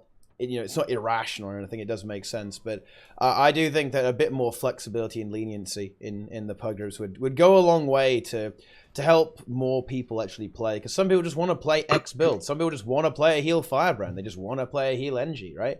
And yeah, you might get rejected for that. Like even though it will be fine, right? Like it will be fine if you play this. If you play a slightly suboptimal comp, kicking the bad person or the bad person and then finding an additional player will probably take you longer than if you just took them and started the fight with them. Like it's just seriously though.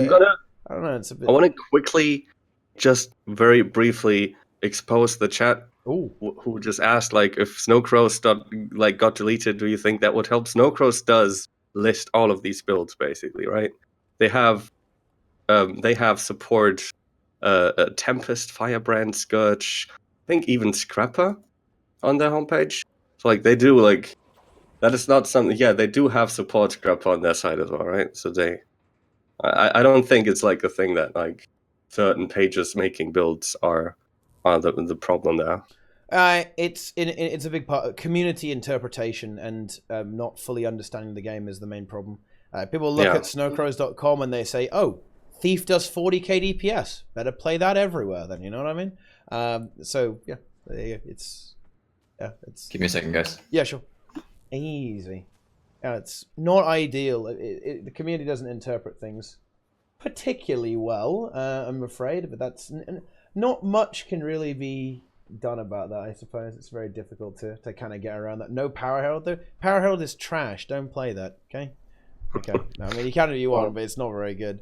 I mean, again, it would be good enough to be top DPS in a lot of pucks probably. Yeah, it's true. Again, but that's literally applicable to every class and every spec in the game probably. Like if you happen to be in a group with players that I don't know, just maybe have like slightly worse gear and don't have the experience yet, then you always have the chance, right? If you're vaguely competent, you can play anything you want.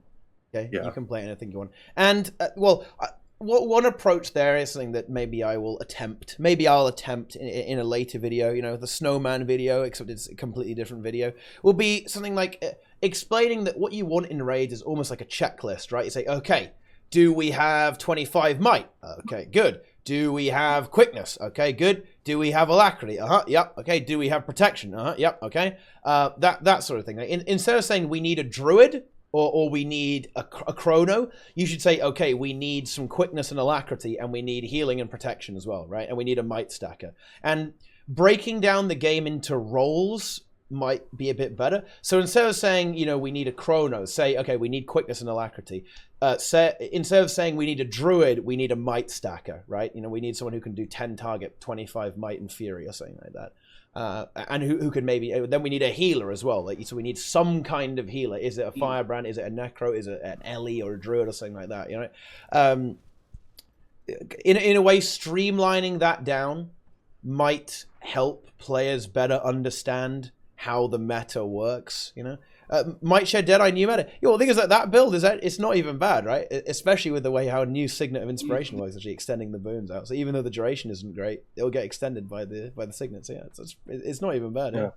A lot of people really like criticize the Signet changes a lot, but I actually like them a lot because they really do encourage other boon support classes. It's like so perfect to like help other boon supports get just over that point where they're viable, basically.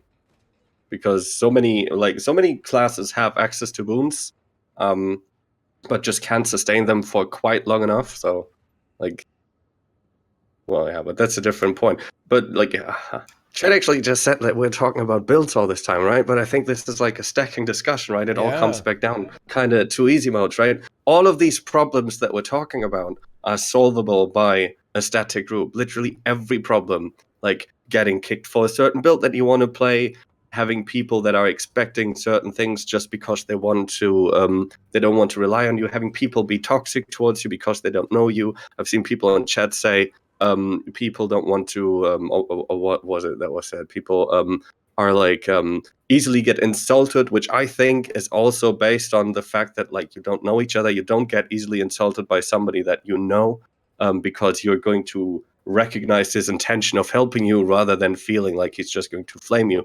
All of these problems are solved by having a group of friends that does it together, basically. Yeah. So it all comes back down to how do we get people to form these groups and how do we encourage this group behavior, right? How do we encourage to get people to form these groups, right? And that's why I feel we're coming back to easy modes again, right? So I feel like we're still discussing the same topic. We're just we're going into the details of it. I think it's in general. It's all coming back. It's extended to kind of the health of raids and how can we address the issues we find in the raid scene, the raid community. You know, that's just, it is what it is, and this is certainly the way the meta is, the way the classes play. It certainly goes into that. But to kind of steer back to easy mode again, like that's why you want, in a way, you can use easy mode to cater to everyone, right? And the whole point of catering to everyone is to hopefully get more of this content. So let me just reframe the discussion here a little bit, guys. What we're looking for from our perspective is that we want players who don't engage in raids to start to engage in raids, okay? And why do we want that? We want that because right now we don't think that raid development is really a priority for ArenaNet, and we want ArenaNet to see that, hey, you know, a lot of people really have fun playing this content, really like this content, you know? And we want them to see that, haha, loads of people play raids. Let's develop some more raids. Let's get this repeatable content for people to enjoy and proper engaging group content in our online game. Like wouldn't that be a marvelous thing, right? And what's priority for ArenaNet? Mom. Priority for ArenaNet is currently Living Story, pretty much. Yeah, and so I think not going after a specific target audience is bad. Well, in that case, you either make it appeal to everyone, or you get swept away in people who don't feel the same way as you. So that you've got to be very careful. Choose your battles. Don't die on the hill of challenging group content, because eventually you'll be very, very lonely up there on your own. In a game like Guild Wars 2 anyway. And to be honest, in general, the climate of gaming as we move into this modern era, which is populated by battle royales, right, and very casual games. And everyone gets a win, yeah. Yeah, where everyone wins, right? Like it ain't good, right? It's not good. Do you want a Guild Wars 2 Battle Royale edition? No, we don't. We already have it. Yeah, we South Sun Survival, right? Guild Wars 2 exactly. Apocalypse, when? Guild Wars 2 Apocalypse. Ooh, yeah. That's the beta for Guild Wars 3, man. It's gonna be a BR game, yeah. That's gonna be a good shit. Oh my god. Yeah. That's nice. But anyway, you have to, BDO Battle Royales, which are really good, better than AOC. POG. Well, the AOC one isn't really that good, so I mean, but still, you have to try and move with the times, right? And if you want raids to kind of survive and flourish, and you're gonna have to start appealing to more people. But I think you can. I think you actually can please everyone. You know what I mean?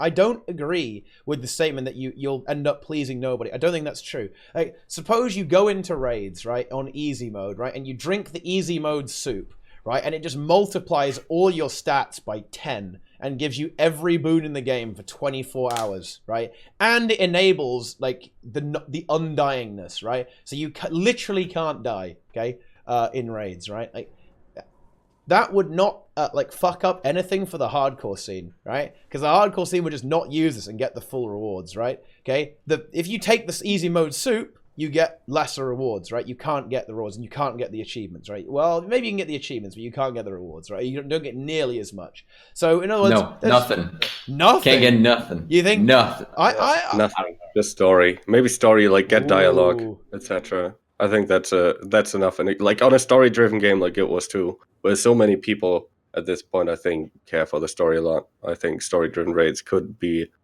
enough reward already. I have a question. Do you think that every new raid release should have these difficulty scalings and should have an easy mode, a normal mode, and maybe a hard mode? Or do you think maybe it would be smarter to bring out one easy mode raid, which is basically like the Lair of the Snowman, which is like just like an easy mode raid with just that, so that people then would move on to a different raid for the more challenging content? No, this is where things get really complicated because, in my personal opinion, I think ArenaNet's development process is maybe a little bit off in terms of raids. I think that a lot of the hardcore scene want to see more just fights, more content, and don't so much care about like the insanely detailed environments, right? And all the crazy lore and stuff.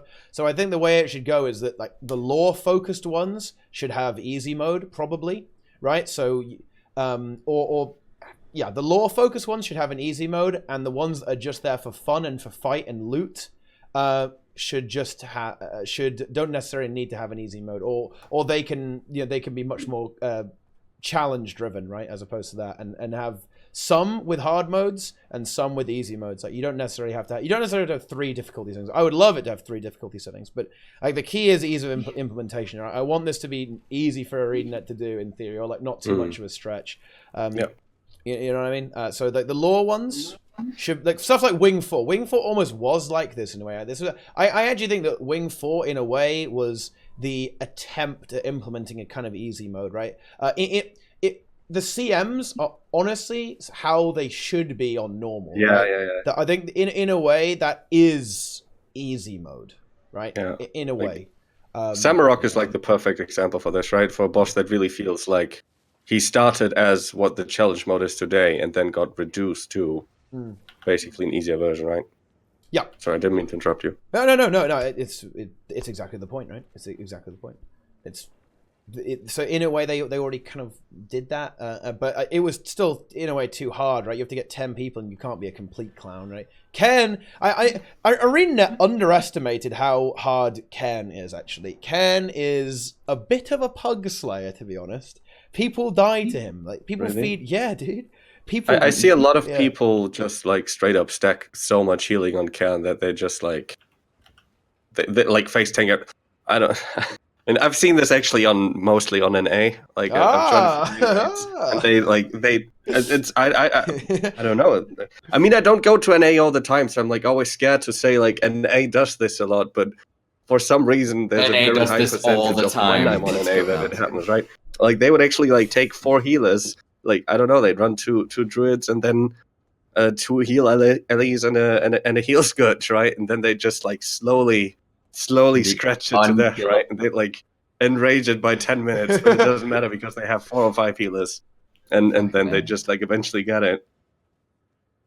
Yeah, Can is intense, dude. Can is intense. It's he's a very tricky one. So that's the way I think they should go about it. Like basically release more raids, and maybe you could even like push an extra boss out in the main release. For example, like what I'm kind of envisioning is that suppose we just got a fractal, right? Okay, we got a fractal. At the same time, why not release just a standalone raid boss in a random instance, right? That's what I was talking about in the Snowman video. Is like not every boss needs to have this like beautifully crafted and detailed lore environment with loads of dialogue. Why not just have a boss like Freezy, right? He's just a boss. You fight him for some like obscure reason. I don't know, like a giant chak is here. He's an insect. He's got like fucking wobbly bits on his head. You fight him, you know? Or there's just a random raid boss. It's a forged guy. You know those NPCs? You guys remember that? Okay. Oh wait, you probably don't because they were just like random forgettable mobs in POF. Beautiful models, like great models. Obviously really well animated and well designed. They're just random open world trash. Fair enough. But you can get value out of these cool thingies, right? That are kind of lying unused and made them into raid bosses that are challenging. Oh, you could have an easy mode, have a hard mode. So I don't know. I just want more raids, man. And okay, Teapot, I want to hear your opinion on something. Let's go. Very specific. Boom. Apropos easy mode raids and freezy kind of encounters, and all of that coming together with Wing 7 release hopefully happening next time, which should be the end of the season. You see where I'm going with this? What if Kralkatorrik was an easy mode raid? I actually think that might be legitimately raid community saving if they executed that. Okay, yeah. To me, that would be the fucking best thing ever. Yes, because like that would be the first dragon ever that actually had the oomph of a dragon. Like I mean, I don't really.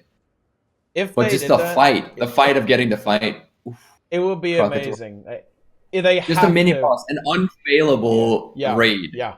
An easy mode unfailable raid with extra food and all these all that jazz packed into that, but 10 man final instance. I think that would be insanely epic, but they would have to be so careful, dude. Like that last boss has to be unfailable, right? As in like you cannot be able to fail. Right? You know? I think so many I think the vast majority of the community would absolutely throw a massive fit if that actually happened, regardless of how well it was implemented. I feel like they've already kind of attempted something like that, right? In the Mortromoth fight, and actually even in the Zaitan fight, right? Wasn't that also a story dungeon that you were supposed to go in with friends? Story dungeon that was soloable, but the dungeon, Mortromoth was a good attempt. It's super buggy, but it was a good attempt. I like that. It was a good effort. This is an interesting point. Okay? If it's unfailable, it would not be a raid, though. Now, here's the thing, guys. Guild Wars 2 is not a traditional MMO, so all the definitions for traditional MMOs are meaningless, okay? Now, raids have to mean something different in Guild Wars 2 because the community is so different. Like the way people play Guild Wars 2 is so different that the word raid doesn't really fit in, right? It has to be something else. Like just discard that word and just think 10-man group content, right? You know. As long, in Guild Wars 2, as long as there's 10 people, it's a raid. Yep. Doesn't really matter. Like, really matter what else it represented, or the word represented in other words. But yeah, that's what we've become. Everything that's 10 players is a raid.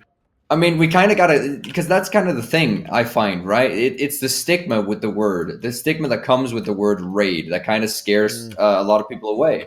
You kind of gotta overcome that stigma. You kind of gotta rephrase or reframe. I mean, well, I mean, the meaning of the word. To me personally, it's also an appeal. Like, to me, that is why I play raids ultimately, right? Like, why I started playing raids. But I mean, yeah, I see the point, I see the necessity in it, right? But it is my toxic heart just doesn't like it, right? Like, toxic heart. Oof. I mean, I want raids to be that inherently challenging thing, right? It's can't have that and have everybody like want to join raids because it seems to be objectively intimidating to most players, right? I think it can though, right? You can still have a challenging piece of content, but just have something have an optional thing that can make it way easier, right? No. I love how the chat just wants me to roast. Yeah, they want you to roast. Really toxic. Yeah. And like start roasting the casuals. I won't do it, guys. I won't do it. Roca hates the casuals. It's confirmed. Roca hates. He hates them. We all know it. He can't run away from his past. Yeah. Whatever he says here, and all the nice words he's saying, flip them 180, and that's his actual attitude. Look, guys, I'm so untoxic that even the song that was made about me being toxic is actually 80% Teapot talking. Okay, that's how little I am toxic. Right? Wow. Holy shit. There's a song about how much Roca hates casuals. It's true, actually. That's true. Yeah, it's true. Yeah. Okay, so for example, so suppose on Veil Guardian. Let's talk about Veil Guardian, right? If there was casual soup at the start, right, which gave you perma 25 might, perma every boon. It like, okay, you know, we already have this in the game, right? The console, right, in the Golem area. Okay, what if the Golem area is there? Okay, Veil Guardian's there, he's chilling out. There's a console. You can apply every boon in the game to yourself. You also have the fucking mushroom that like refreshes your cooldowns instantly, because why the fuck not? Okay, drinking the soup gives you permanent 10 times extra health and 10% incoming damage and 1,000% incoming healing. So you're like, you can't, like, a regen tick heals you to full. Okay, I'm going too far here, but just you know what I'm trying to say. Okay, right? What I really like about that idea is to have something that gives people permanent quickness and alacrity. Just because I think there's actually genuinely a lot of people out there who don't raid or who don't ever think about like group composition, etc., right? Who've just never really been in the position where they had quickness and alacrity for an extended period of time and actually felt what it feels like to play a class with those boons, right? Because there is a huge difference, right? Imagine you're a power warrior and you've never played with quickness in your life, right? And like doing those 100 plays, right? Like in slow-mo, right? And then having quickness for the first time in your life, right? It's like getting your hearing back or something, right? It's like seeing for the first time. But suppose you have something like that, right? Like, would that really detract from your gameplay experience? Like, would that detract from what raids are? I don't think so. I don't see how that. And the thing is, like, when you take the soup, right, you get less loot or you get no loot from the boss, right? If you drink from the soup, you only get, say, 5 magnetite shards per boss kill, and you don't get ascended drops. You get like nothing, just straight up nothing. I think that's you should get something. You should get something. Nothing. I'm very much in favor of nothing at all, other than the story experience of it. You can unlock the mastery. That's as far as I'll go. Wow. I think you need to give them something. I think it has to be maybe just magnetite, and you can't get any CM rewards. So seriously, the way that rewards should work in raids is that everyone can get basically the ascended bits. So you get a bit of ascended loot, you get a bit of gold, like more if you do it on normal mode. But if you do CMs, you get a unique reward. Okay, every time. Okay, so if you beat the CM. Okay, and you beat all the hard modes, then and do all the achievements and all that stuff, that is when you get the exclusive, unique reward. Because surely normal mode is about gameplay. Is it not about gameplay for you guys? I'm sorry. What do you guys want? Do you got rewards or gameplay? Okay. Yeah. What do you guys want? I think you're putting too much emphasis. I think you're putting too much emphasis on the CMs, because I don't think that you can give more to the CMs and then just like have the normal mode rewards be easy mode. I think we have the baseline. We're not going above. Like Arena is not giving us daily rewards for CMs or weekly rewards or monthly rewards. It's not happening. They might give us easy mode. So let's argue from the baseline that is, what do we have now? And do we want that to be for CMs, or do we want that to be just for everyone? Because there's not going to be any tier higher. I don't believe so. I personally, I think that we can. If we got easy mode, I think we could bait ArenaNet into giving repeatable CMs as well. Okay, and I think. Oh, you think? Why do you say it on a public podcast? You can't say that. Casual players want the carrot, guys. I'm talking about the carrot. Okay, you got to give them a little bit of carrot. If you don't, you're fucked. It's not going to work. Okay, Look, you have to. If you don't give them the carrot, okay, they're just gonna, throw, the stick at you, okay? You know what I'm saying? They gotta give them the carrot, right? If you don't, it's just not gonna work out. Normal mode can stay normal, and CMs are CMs. Boom. Okay. And when it comes to CMs, do I want them to be repeatable? Yes. Like I think you could even have like a monthly CM achievement, like the repeatable CMs every month, or it could be doable, right? That will be fine. I think monthly or weekly, whatever, however it goes, right? Could be pretty interesting, okay? I mean, monthly would make so much sense, right? Normal mode is weekly, maybe easy mode is daily. Like you get, I don't know. Yeah. No, I mean, I agree, daily, but I just don't think it's going to happen. Silver maybe, or something that's like... We've been arguing this entire podcast. We've been arguing this entire podcast for easy mode because we want an easier barrier to entry, right? I don't think that ArenaNet wants. We've argued this as well. I don't think, and you guys don't really seem to think that ArenaNet wants to encourage more elitism, like more of that, like leaderboards. Let's do CMs and whatnot. I think it's only going down in difficulty, so to speak. Yeah. Well, I don't think that there's going to be any more CM, like crazy monthly, weekly, whatever we want it to be. As much as I want it, I just don't believe it. Fair enough. I don't really care about, and I think a lot, and maybe this isn't the case for like all the raiders. I can certainly see some people caring about this, but for me, I don't really care about rewards so much. Like, I just care about the gameplay. I just like having fun, and the raids are how I have fun in the game, and as a result of that, I want more of them. If giving the look. I'm not going to get upset if, like, casual Joe Schmo also gets, like, the same Ascended loot as me. Dude, Ascended gear is not hard to get in the game. I don't give a fuck if he gets the same Ascended and drops it. Why would I? Like, it doesn't affect me at all if this lad gets it, right? Why is it so bad that a casual player gets the same rewards as you? Like, because he won't...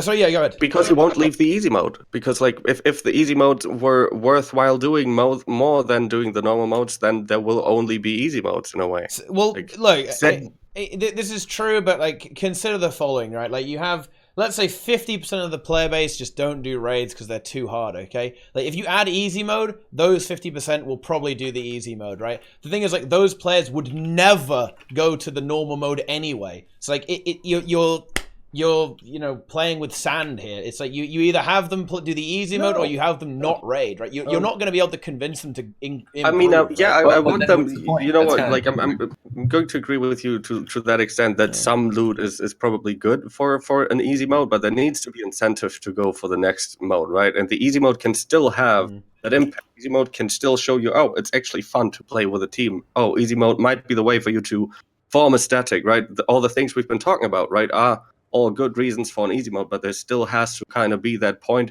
because otherwise we actually deteriorate to the point where the only thing that makes a raid is 10 man being 9 other people being in your squad, right? There needs to still be some incentive to actually go for the proper raids. So it has to be an introduction, not a replacement. Yeah. Because otherwise, like you're like otherwise we're not actually helping the problem, right? Like you want more raids to be developed. You don't want to only easy modes be developed, But right? that's why, that's why the point. you grade the rewards. Like you're going to get more rewards for doing on normal, but you give a little bit of rewards for easy mode, more rewards for normal mode. And then on top of that, the CMs, like whether they stay as one time or not, if maybe they'll eventually become repeatable, and then you have that extra tier there as well. They might not become repeatable. Maybe if I ask really nicely, okay? I don't know. I'm going to get... Guys, let's buy Paul a really big cake and a funny hat for his birthday, okay? Let's see if we can convince him, okay, to add repeatable CMs. You know, like we can maybe make that happen. But, you know, anyway, yeah, I think it's true. Like about the they would only make easy mode, right? And in a way, like that's a very valid argument. But I think you have to consider that I do believe ArenaNet will want to keep raids intact for what they are. Yeah. I think the easy mode will be an add-on to it rather than the main game, rather than the quote main game mode. Like raids need an identity that's going to define them from divide them from other things, and that is where the challenge comes in, right? I think having that endgame challenging content is something that ArenaNet wants to keep around because they do want to appeal to everyone. Guild Wars 2 is about appealing to everyone. It is the people's game. But I think the best way to make it truly accessible for everyone is like basically there's a bunch of people who are currently locked out. You could argue by themselves from raids, right? They just can't be bothered pretty much, okay? But if they can participate just by making it totally free and unfailable, that's fantastic. Suddenly we've got 50% of the player base engaging in the content that we like, okay? If you have that many people engaging in it, then boom, suddenly it's on ArenaNet's radar, okay? Look what happens when game modes deteriorate, guys. Look at World versus World. Do you want raids to be the next World versus World? No. Still alive? Yeah. Look at fucking on life support, dude. Okay, yeah, that's true. They are still alive, though. You're right. You know, honestly, and take a look at PvP, guys. Okay, like PvP is like draining itself. Okay, it's not looking so good, dude. Okay, I don't know. We talked about this earlier, Nike. You got to make the easy mode fully free. Okay, no. I talked about this a little bit earlier, Nike. Don't be afraid. I want it fully free. Okay, you know what I mean? As in totally free, unfailable. Yeah. Go ahead, Roca. I mean, I think what easy modes have to accomplish is to give you still, even if it's fake, right? To give you that feeling of accomplishment, give you that feeling of it feels good to have like things that otherwise an organized group would give you. Like it feels good to have these boons. This kind of gameplay feels good, and it feels rewarding to play a boss. So like. And this is something that I think Snowman's Lair was such a great example of, was that it still felt engaging, even though it was probably still like for what you're describing, it would still be a little bit too hard, right? But it still gave you that feeling just because it had those mechanics that that you had just like kind of achieved something by killing it, right? Like you still did the mechanics despite the mechanics basically being ignorable if you had like a healer in your group. And I think that's what it has to do. Like it has to like give you the show you that it's fun to accomplish this, right? It's fun to kill a boss that has mechanics. It's fun to play like this. This kind of gameplay is more fun than to just follow a 50-man Zerg and try to tag as many champions as you can in Istan, right? That's what it has to do. And then there has to be another, like, and you're absolutely right, okay? Like, you've actually convinced me. Like, there should be a carrot, there should be a little bit of loot, but there should be another reason to go for the harder raid, right? So there needs to be, like, in a way, like a psychological level of what it has to achieve, right? Like, it has to, like, show you this is fun, this is cool, this is something I want to do. And then there has to be a reason to move on to the next level of it, right? Like an actual in-game loot reward that you get for moving on, right? That makes this absolutely more worth than just repeating this very same easy mode. Yeah. I'm completely with you.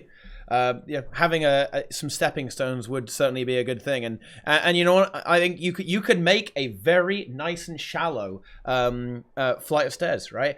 You can imagine if for Halloween next year they add a raid about Halloween, right? It wouldn't be Mad King Thorn because, of course, there's already the 5-man dungeon. But I'm sure you could come up with something, right? You fight a fucking. Would anybody really mind if it was just Mad King Thorn? Would anybody really? Do you think there would be people like, oh, but it's already the dungeon. This is Maybe not. why do we fight him again? Can't he like be at different points since he's already kind of magically appearing through the mists? Someone would probably mind. Yeah. Well, There's always someone. Someone would mind, but I think it would be really cool. Dude. Okay, you know what? Maybe it doesn't have to be Prince Thorn. Maybe it's his son, stupid skeleton model that's anywhere anyway. Maybe it's just the skeleton with the great saw or something, right? Why not? It's not like Freezy was a special, crazy, intense model. It's basically an ice elemental with a hat, right? And he's got a cigar candy cane too. Really nice touch. It's fucking good, dude. Yeah, I like that. It's really nice, actually. Yeah. I'm sorry. Apparently, I didn't look closely enough at the model. Right? Dude, he looks great. Okay, you know what? Yeah. Make it the skeleton with the great saw and add a hat and a cigar. Yeah, dude. Yeah, that's good. That's good. Yeah, that would be fantastic. I'd love it, yeah. But what is important, okay? I forgot to say this in my video, and I actually clowned myself. I missed one of my most important points. Do not remove these raids, okay? Freezy should still be in the game right now. In the aerodrome even, right? Okay, and there should be a corner of the aerodrome and it's all green and there's flowers, there's like stuffed animals there going crazy, bouncing around. There's maybe like some, things like waving at you. Okay, that's like the, the baby zone, okay? Like the happy zone, you know what I'm saying? The baby zone. Yeah, there's the infantile mode clouds, they're like fist bumping like this, going crazy, like waving at you. And there you go, rainbows all over the place, and you go and do you get in there, right? You enjoy it, okay? Boom, okay? And every time they release a new festival raid, wouldn't it be great to have some 10-man content with it? Maybe for Dragon Bash, it's one of Timey's simulations, and you fight a holographic Omega Dragon, right? Okay, boom. What's Dragon Bash? I actually think they're kind of going that direction. Oh shit! I don't... Oh no, it's not called. That's dead, isn't it? It's like Queen's Pavilion. Luna Festival is what you're talking about. Yeah, right? Well, or any of this shit, right? Like any of this stuff. Like, Lunar New Year, you fight a giant envelope, okay, and it drops lucky envelopes. Why the fuck not? And have that weekly, and maybe it drops. I don't know. You know what? Right now, this might be controversial. You guys might say, Teapot, you're an idiot. Okay, I would not have minded if Freezy was weekly. Okay, or even if every week you could drop like an ascended chest, okay, off Freezy, right? Why not? Ascended is fucking it's shit out by every single piece of content in this game. Like it actually turns into trash after you played this game for x number of hours. It's just, oh my god, you throw it, throw it at anything. Go ahead, do it. Easy mode raids. I don't know. I mean, like, if you're going for the festival-based ones, I think all festivals have some kind of loot bag tied to it that you could just reward for it, right? Like, Lunar New Year could give you, like, a 30-minute, 10% luck buff or something afterwards, like Magic Find buff, that would just stack into the whole system of this event, right? Which is basically about stacking as many Magic Find multipliers as you can, right? And Winter Stay could have gave Winter Stay presents, which makes sense, right? Like Halloween could give you the sweet and sour bags, right? It doesn't. I think that's pretty much. And maybe a special skin or something. Maybe like add the spider bow or something as something that you get with a higher probability from there or something. And add like a higher drop chance for whatever the material is to craft Winter's Presence or Night Fury or something like that, right? I think one of the failings of Freezy in that sense is actually that all of the rewards that he dropped were sellable, all of them. Yeah, so you could just buy them if you didn't want to do it. Yeah, exactly. Yep. So it didn't really incentivize. It didn't incentivize people to keep on going for, like, say there was something that was actually super hard to get or like drop rate, whatever. There was no incentive for people to just pug it after they'd done it the first time. Like the people that actually know how to raid to potentially help the people that don't know how to raid. I actually felt like it would be cool if it would have been worthwhile doing like the jumping puzzle farm in a way, right? Like perma on repeat, give some presents, and if you do it fast enough, you can actually make like a profit from it. Well, you mean Freezy? Yeah, okay, yeah, Freezy, like in particular now. I agree. It was worse to do Freezy than just a single jumping puzzle, which took about 2 minutes maximum. Yeah. So it's like, But still, it was and fun. I know it's not about. a lot of people like it's that carrot, right? It's that carrot. But yeah, I know it's not all about that. It's good fun. It's a great fight. I'm not talking the fight down, but I personally didn't feel a reason to go back into it because it was easy, and I wasn't really looking for the easy. It was good fun, and I tried it a couple times, and that was it. Yeah. Yeah. It was fun, and I really enjoyed that, and I think they should stick around. You know, that's why I feel sad, okay, because a few guys who commented on the Snowman video and when in the Reddit thread as well, didn't even know that this was a thing, right? They didn't know that the secret of the Snowman, it was like this pseudo raid piece of content, right? It was barely even advertised, actually. Yeah, and that's kind of sad, right? You know, isn't that sad? I wish it was accessible now. I wish you could go to the aerodrome and there's a snowman and he teleports you there and you can get in on that action. And when Halloween comes around, boom, okay, we can fight, you know, some kind of spooky, terrifying boss. When Lunar New Year, it's a giant envelope, or I don't know, it's a giant dumpling. Who knows? You know, there's a lot of things you could fight at that time of the year. You know, when Queen's Gauntlet comes around, well. I mean, isn't the whole shtick of that you have like marionettes that like the watch knights that pretend to be things? Have a mega one, you know, and then maybe you fight a giant.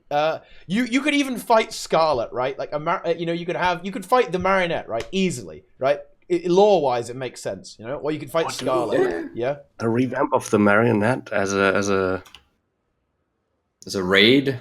Yeah, raid. We're getting into blasphemic territory here, guys. And this is everyone's going to shout at us. This is where you can make it interesting. Give it to us. So let's go. You can have Freezy, right? And this is kind of what this goes back to what we're talking about. Like, how would I like to see this implemented? You could have Freezy, right? And Freezy could have a CM, right? So the normal mode is normal mode, okay? Or you could even make Freezy easier. Like the normal you could make easier, right? So you really can't die, right?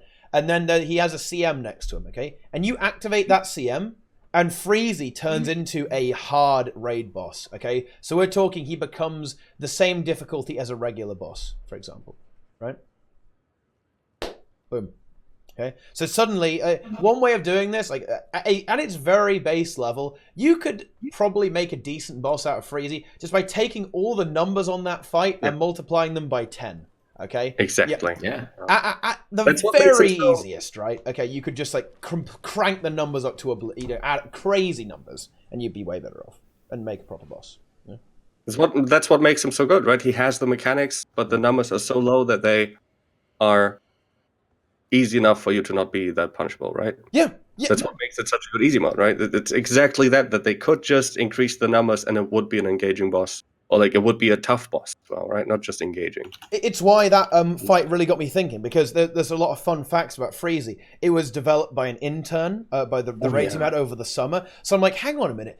If raids take nearly a year to release, how did this like random intern do this? Right? How was he able to implement this? Or, you know, and it's true. Okay. The raid team helped, and they did help him. They did help clean up all that stuff. But as I understand it, like on the live stream, they said a lot of it was this intern's work. Right, in producing this. So it's like the mechanics obviously aren't the problem then for developing raids. So I thought like, well, it must be the environments then, because it's a lot of reused assets there, and there's nothing wrong with that, of course.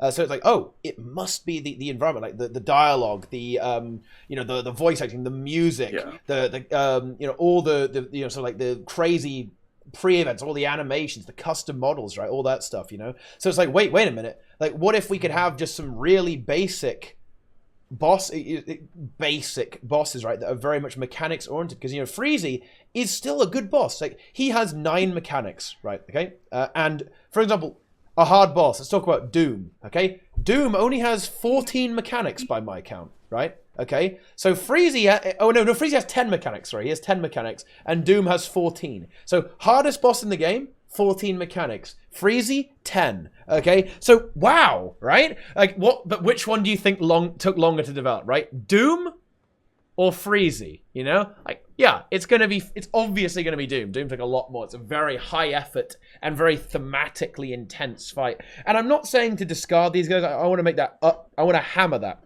Okay, I'm not saying get rid of all the lore from raids, like make raids, totally dry. No, but maybe just don't go so intense on it. I feel like ArenaNet just goes psycho on the insane lore and production value of these raids. Like in a way, they're trying to like market it to everyone. They're trying to say, yeah, dude, look, if you're a player who really likes the lore, come and play this raid. But the thing is, a lot of that type of player who would like to play the raid doesn't play the raid because it's too difficult, right? And a lot of the intense effort that's made by the developers in making a very immersive experience is almost lost a little bit on the raiders who just want to go, yeah, dude, let's fucking beat up some bosses, man. Well, I mean, I think everybody appreciated it, right? I don't think there was anybody who wasn't like, wow, this raid looks amazing, right? Just that in a raid, after a while, it just doesn't really matter anymore, right? You get used to the environment, then it's the bosses that you go in for, right? Yeah. And certainly don't get me wrong, right? I think the raid team does an amazing job of making these runs. It's truly a breathtaking experience to go into the raid for the first time and just see how amazing, how well done the environment is on these bosses. But still, right? People don't go into story journal entries more than just a couple of times maximum, right? We go into raids much more often. I for one appreciate that they look cool, but I do agree on some level with Teapot and that it may be overdone in some places. Yeah. Well, I think so too. I think both points kind of have merit because I have seen players. I was actually on a German podcast a while ago, I think, and like I showed the guy who's hosting that podcast who hadn't at all gone into the new raid yet. Like we looked at footage of the raid, and this was months after it had released. None of us could tell that you were AFK because you were sitting in the same post, just perma-thonk. Yeah, I am the big think. Okay, now the thinking man, Teapot. The thinking man. Hang on, you guys have just become horrifically deformed. I'm not gonna lie, but it's okay. I'll try and put you back. I feel deformed now. Oh no! What's happened? It's ruined for some reason. It's totally ruined. Wait, okay, hello, stream. Hello. I think we're back, guys. You hear us? Hi. There's a tiny little in my face.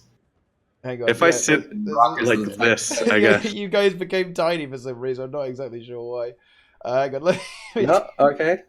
There we go. Let me just resize you up a bit. But Roca, I don't suppose you happen to remember what you were saying. No, I actually completely forgot. I was saying that I killed your stream for beating me on Power Solvi, so that's my revenge. Yeah, okay. It is the revenge. Now, well, you were talking about like watching a section of a Wooden Potatoes video on a podcast, I believe. We were talking about how like the appeal basically like of the environment is an actual appeal to people to go into raids, right? It's like you see a beautiful instance like this, that of course, and I mean Wing 6 really was beautiful, right? It was amazing, absolutely. I think that did genuinely make a lot of people go into it, right? It's that friend, at least, as we talked about this and we like watched that footage, his reaction was I should play this. Like, why am I not playing this? It looks so good, right? Yeah. Oh, we actually we got cut off before I even finished that. Okay, yeah, you didn't even finish the story, so we had to do the story again. But yeah, there you go. Yeah, that's the reaction. It's definitely true. You can get lured in, right? You can get lured into the raids by their allure, and it's very important to have that. I think. But to be frank, what kind of reaction did you guys expect? Like that his head exploded or something? Yeah, of course. I'm gonna go that way. What?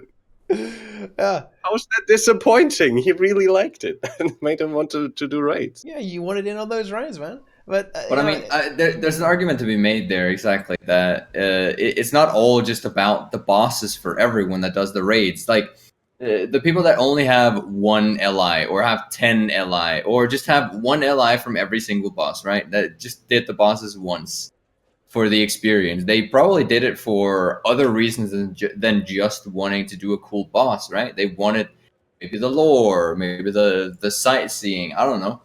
But I feel like it's very important to have this, like in a sense, it's very important to have this this fleshed out area that appeals to many different types of players, the adventurers and the killers and whatnot, whatever there is. I mean, that's why I think it would be a fine thing to have both, right? So why not alternate? Have one lore raid every 6 months, and then have an odd, let's say, 2 standalone bosses when the fractal comes. Just have like 2 raid bosses that are just fights, they're isolated from the lore, and they're just fun fights. Like, why not have something like that? I think there could be systems to implement that. Yeah, I think that's certainly a possibility. And then for the lore-driven ones, have an easy mode, right? Because what draws players into raids. A more casual player might be the lore. They might want to find out what happens in the underworlds, right? They might want to find out what happens here. You fight Doom, for example. So why not have? I suppose Wing 5 is kind of supposed to be hard in a way, so maybe not. Maybe you have to actually get good to fight Doom, but still, have the ones that are lore driven a little bit easier, right? Just so that, it's just a little bit easier for the players who want that.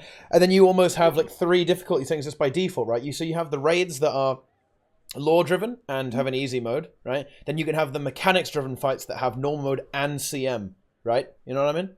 So then you have like the easy mode. So you have the stepping stone. So the lore focus raids have easy mode and normal mode.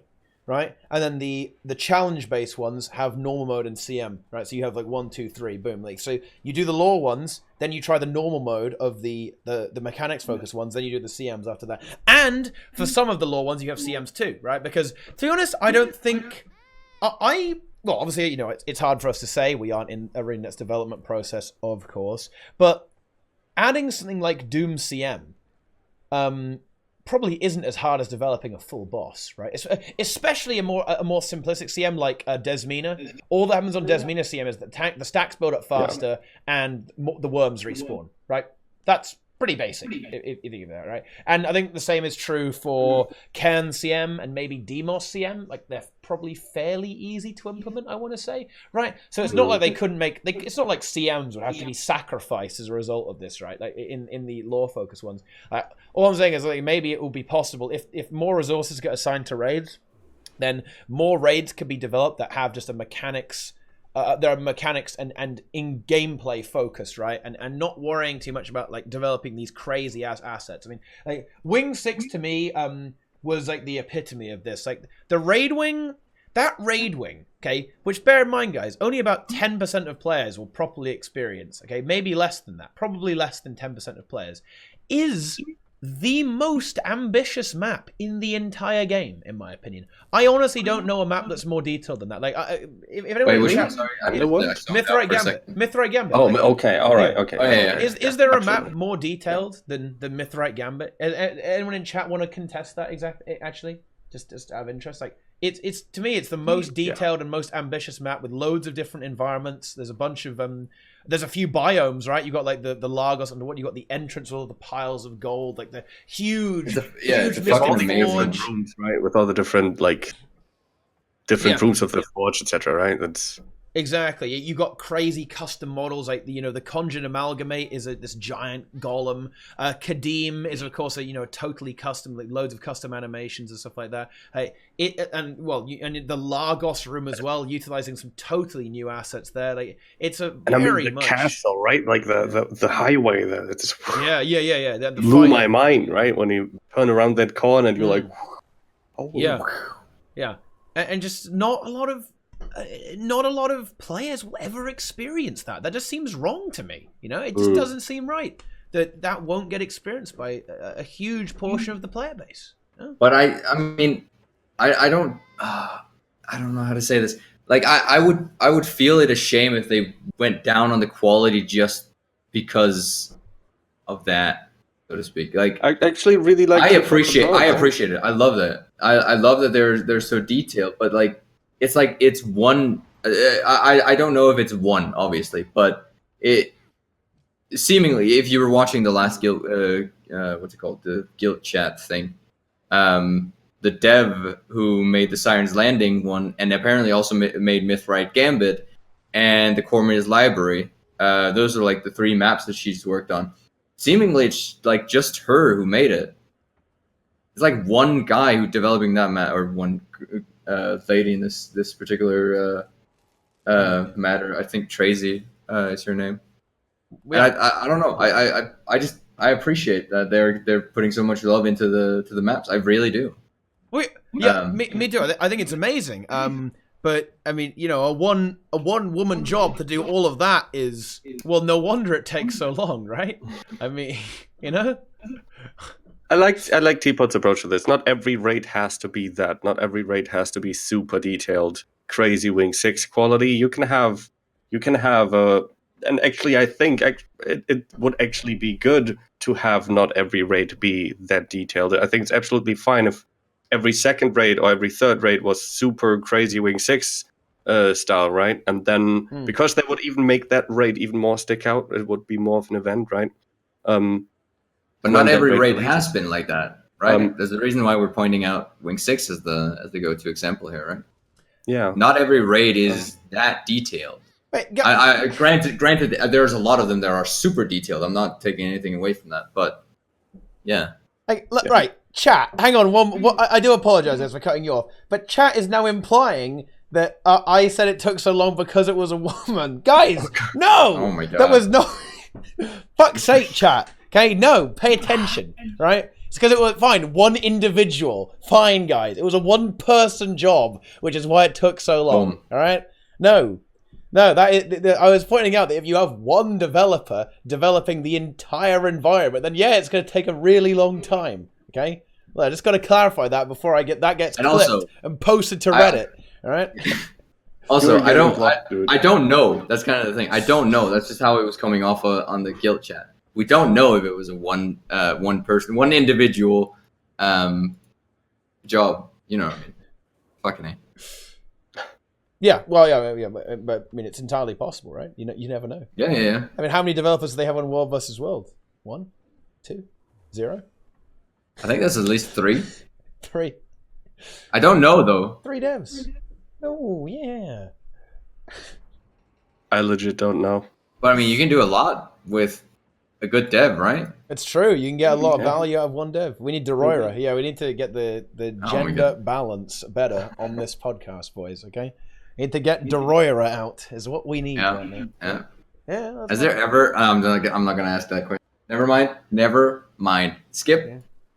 I think Teapot wants Final Fantasy 14 has a room with the boss in the middle to kill and nothing else, and they call the game mode. Well, in a way, yeah. But what I'm saying is, like, why not have? I take it. I pay for it. Why not have some fights that are like that in addition, right, to what we already have? You know, like I don't think every raid wing has to be mega intricate and crazy. I would just like some extra fights to enjoy. I mean, we already have it to some extent, right? Some bosses aren't crazy. Like, I mean, Matthias is the first exotic arm I had in the game, right? And like the Statius event is basically models, right, that are just slightly altered. And why not have one boss that, I mean, Sabatha isn't it crazy? Like, I think you even talked about these examples on your video as well, right? There's no real problem with having every now and then having a raid that's basically just those kind of reused models, and then maybe every other few months you have one that is a crazy cool new environmental one. I really like what you said there, right? That this entire approach, like, one could be mechanical based, less attention to detail, but in return it doesn't take quite as long to develop, maybe, and then maybe have one that's more of a long-term effort and has like maybe new models or something, and that really sells this raid. It's a beautiful, like, check it out for the story and the environment as well, kind of stuff. Like, it's a good thing to have. Not every raid needs it. You don't have to have it all the time. If every raid became like that, and like the drawback would be that it takes even longer to develop them, then that would be a negative, right? Of course, that is assuming that is even the case. The main goal here is I want more fights, right? Okay, I'm very transparent with my motives, guys. The reason I want to get new players into raids is not only because I think that the game it's kind of where the game's mechanics rather kind of really shine. Stuff like World vs. World, PvP, and raids is where you can really enjoy the combat system for what it is. But like, fundamentally, I just want to make the game mode popular, transparent, Teapot CD, to the point where I can get more of it, right? Like, I just want more gameplay. I want more raids to enjoy, okay, and therefore I want more people to play the raids. So ArenaNet sees the raids, and we get more. You know. Sorry, I'm echoing. I Valid. apologize. Yeah. My microphone. Yeah. There you go. Just reuse legendary bounties with skill for a 10-man raid, to be honest. Like, yeah, this is a pretty solid suggestion from fucking Diaxon here, dude. Of course, Diaxon. I'd love to actually see, like, apropos of that, like, reusing assets for raids. I've actually been thinking this for Fractus as well. Like, some of the guild puzzles or whatnot would actually be really great fractals. If you structure that around having a boss and sprinkle some enemies on that, you got a great fucking puzzle fractal all the way through. Yeah. I mean, it doesn't really take much. Like, you have these great scenes all over the place, reused assets all over. Like, sprinkle some stuff all over the place, and yeah, we good, fam. More 100%. fractal CMs. Yeah, make a fractal CM in the what's it called?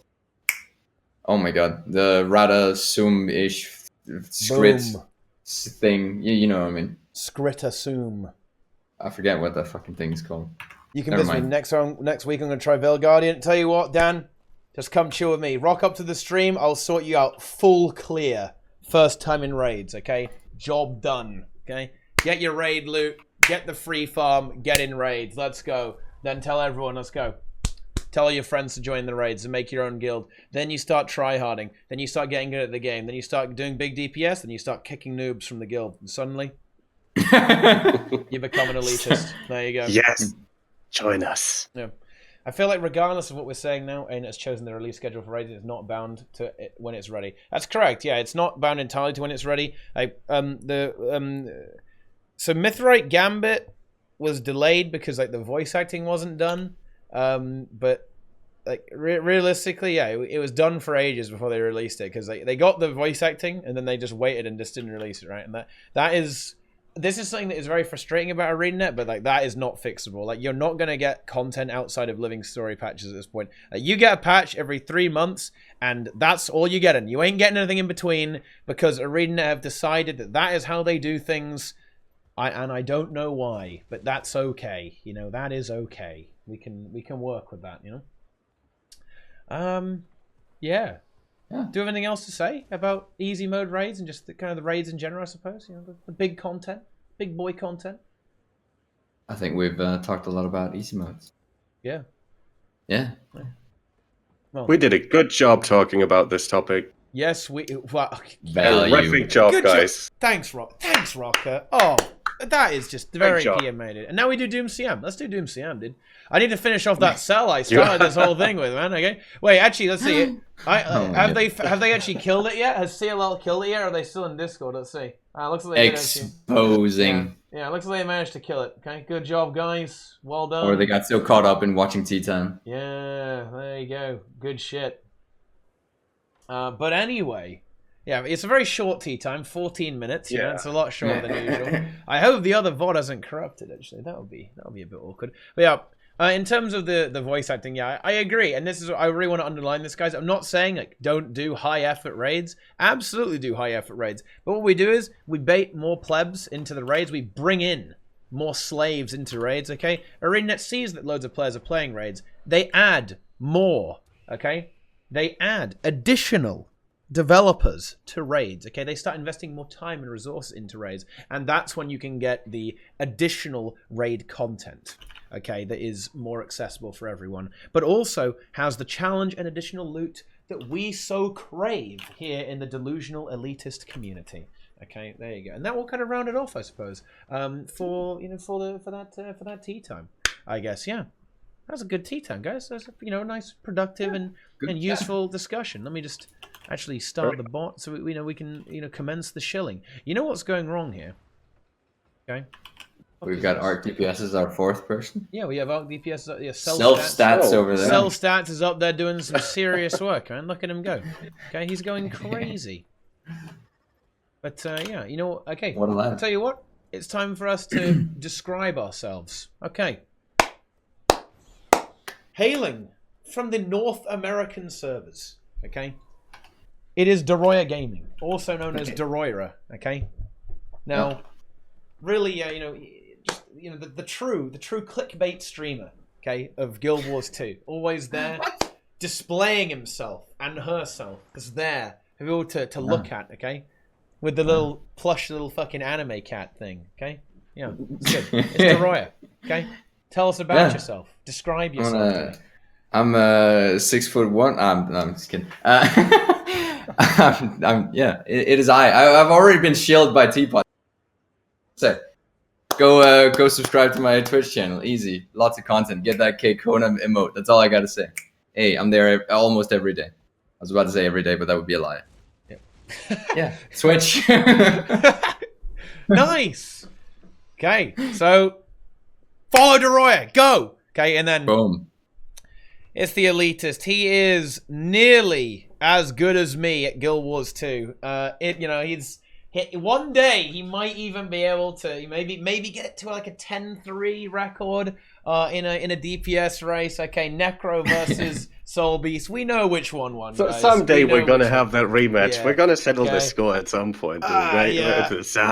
I'm gonna bring the farm, dude. I'm gonna bring the farm. But yeah, it's Roca, guys. Roca, what are you up to these days? I've been doing daily streams. Like I've managed to actually have a stream streak of almost 5 days or something, which is crazy much for me. I know, right? I know. Like it's intense, right? Today counts, by the way. This does count as a stream, right? Yeah, I think so. It's totally. Yeah, I'm a speed clear elitist, right? I'm one of the very few players that still actively try to like speed clear raids. If you guys are interested in that, we actually just recently completed a very interesting speed clear that I'm going to show you guys for the first time tomorrow. So check that out if you at all found any of the stuff we were talking about interesting, right? And like about speed clearing, etc. If that's at all interesting to you, maybe check out that stream tomorrow because, yeah, those are like kind of high effort to do, so they don't happen every week. So yeah, maybe check that out and go check out my channel. You should stream that. I will actually. I will. Yeah. Hey. It's the live unveiling, the world premiere. You know, like you do a kill like this. Not everybody has an as fast rig as each other, so people take different times to edit, etc.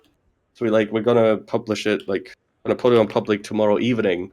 But I thought like I might just showcase it earlier on stream. So yeah, come check it out. Yeah. All right. There you go. And finally, it's me. You know, there's only 3 people here today, but you know, it's fine. It's a good thing we didn't have a 4th because honestly, we were talking so much. Other guy wouldn't have got to talk at all. We were going crazy on debates, guys. The debates were intense. But yeah, it's me. Follow the stream, guys. Just do it. If you haven't followed already, what are you doing? Seriously, what are you doing? If there are any non-followers in chat, I'm going to find you. Okay, I'm gonna smush you. Wait, all right? I gotta read something out real quick. Okay, so when I tweeted about this event happening, right, about this tea time, there's this guy on Twitter, this Roy's Boys guy. What he wrote is, "Wow, this event is awesome. It's almost as awesome as being able to sub for free with Twitch Prime to these awesome streamers." Wow. What do you think about that one? I mean, that's pretty incredible, right? I mean, if there's anyone who has Twitch Prime in Discord, in Twitch chat right now, this means you could subscribe to any of us, okay? And it's me, by the way. You know, by clicking on that sub button right now. Don't subscribe to them, trash.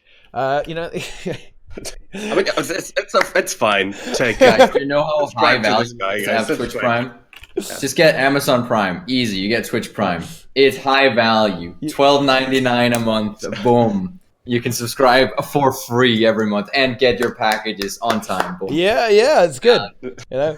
And absolutely subscribe to these guys as well. Honestly, just what you want to do, guys, click on Delusional Elitist. Just go through all of them, right? Just go through all, hit the sub button on all of them. Tier 3 subs all the way, guys. That's what I like to see. That's what I like to see. Sell out TeaTime indeed. Absolutely love it. So, guys, if you hit that sub button, support the Guild Wars 2 content creation scene. Okay, we are the big content, dude. Okay, yeah. The only thing the only thing lower than Twitch Prime sub is being a pleb. Let's go. Yeah, look at that. Look at those tier 3 subs, dude. Okay, look at that Teapot sellout with the clap. That's good shit right there, dude. Okay, but yeah, thank you guys so much for watching. Hopefully you did enjoy the stream. Okay, get those Amazon Prime. Get that Amazon Prime going. Hit the sub button. Follow me on Twitter. Subscribe on YouTube, and of course, follow everyone here. Okay, follow everyone. Subscribe to everyone. You know you want to, guys. You know you want to. Come on, don't deny it. Okay, I know you do. I know you do. But anyway. Thank you guys so much. Oh, look, Roy's here as well. He's There he is. Yeah. Yeah, there he is. Speak of the devil. There you go. Bluestorm 4 just did it. I did it. Yeah, there you go. But that's it, guys. Farewell, YouTube. Okay, thank you guys for watching, and we'll see you. We'll see you later. Hope you guys enjoyed the stream. Be sure to do all the following and the shilling and shit. Just fucking go. Just do it. Just do it. Bye. See you guys later.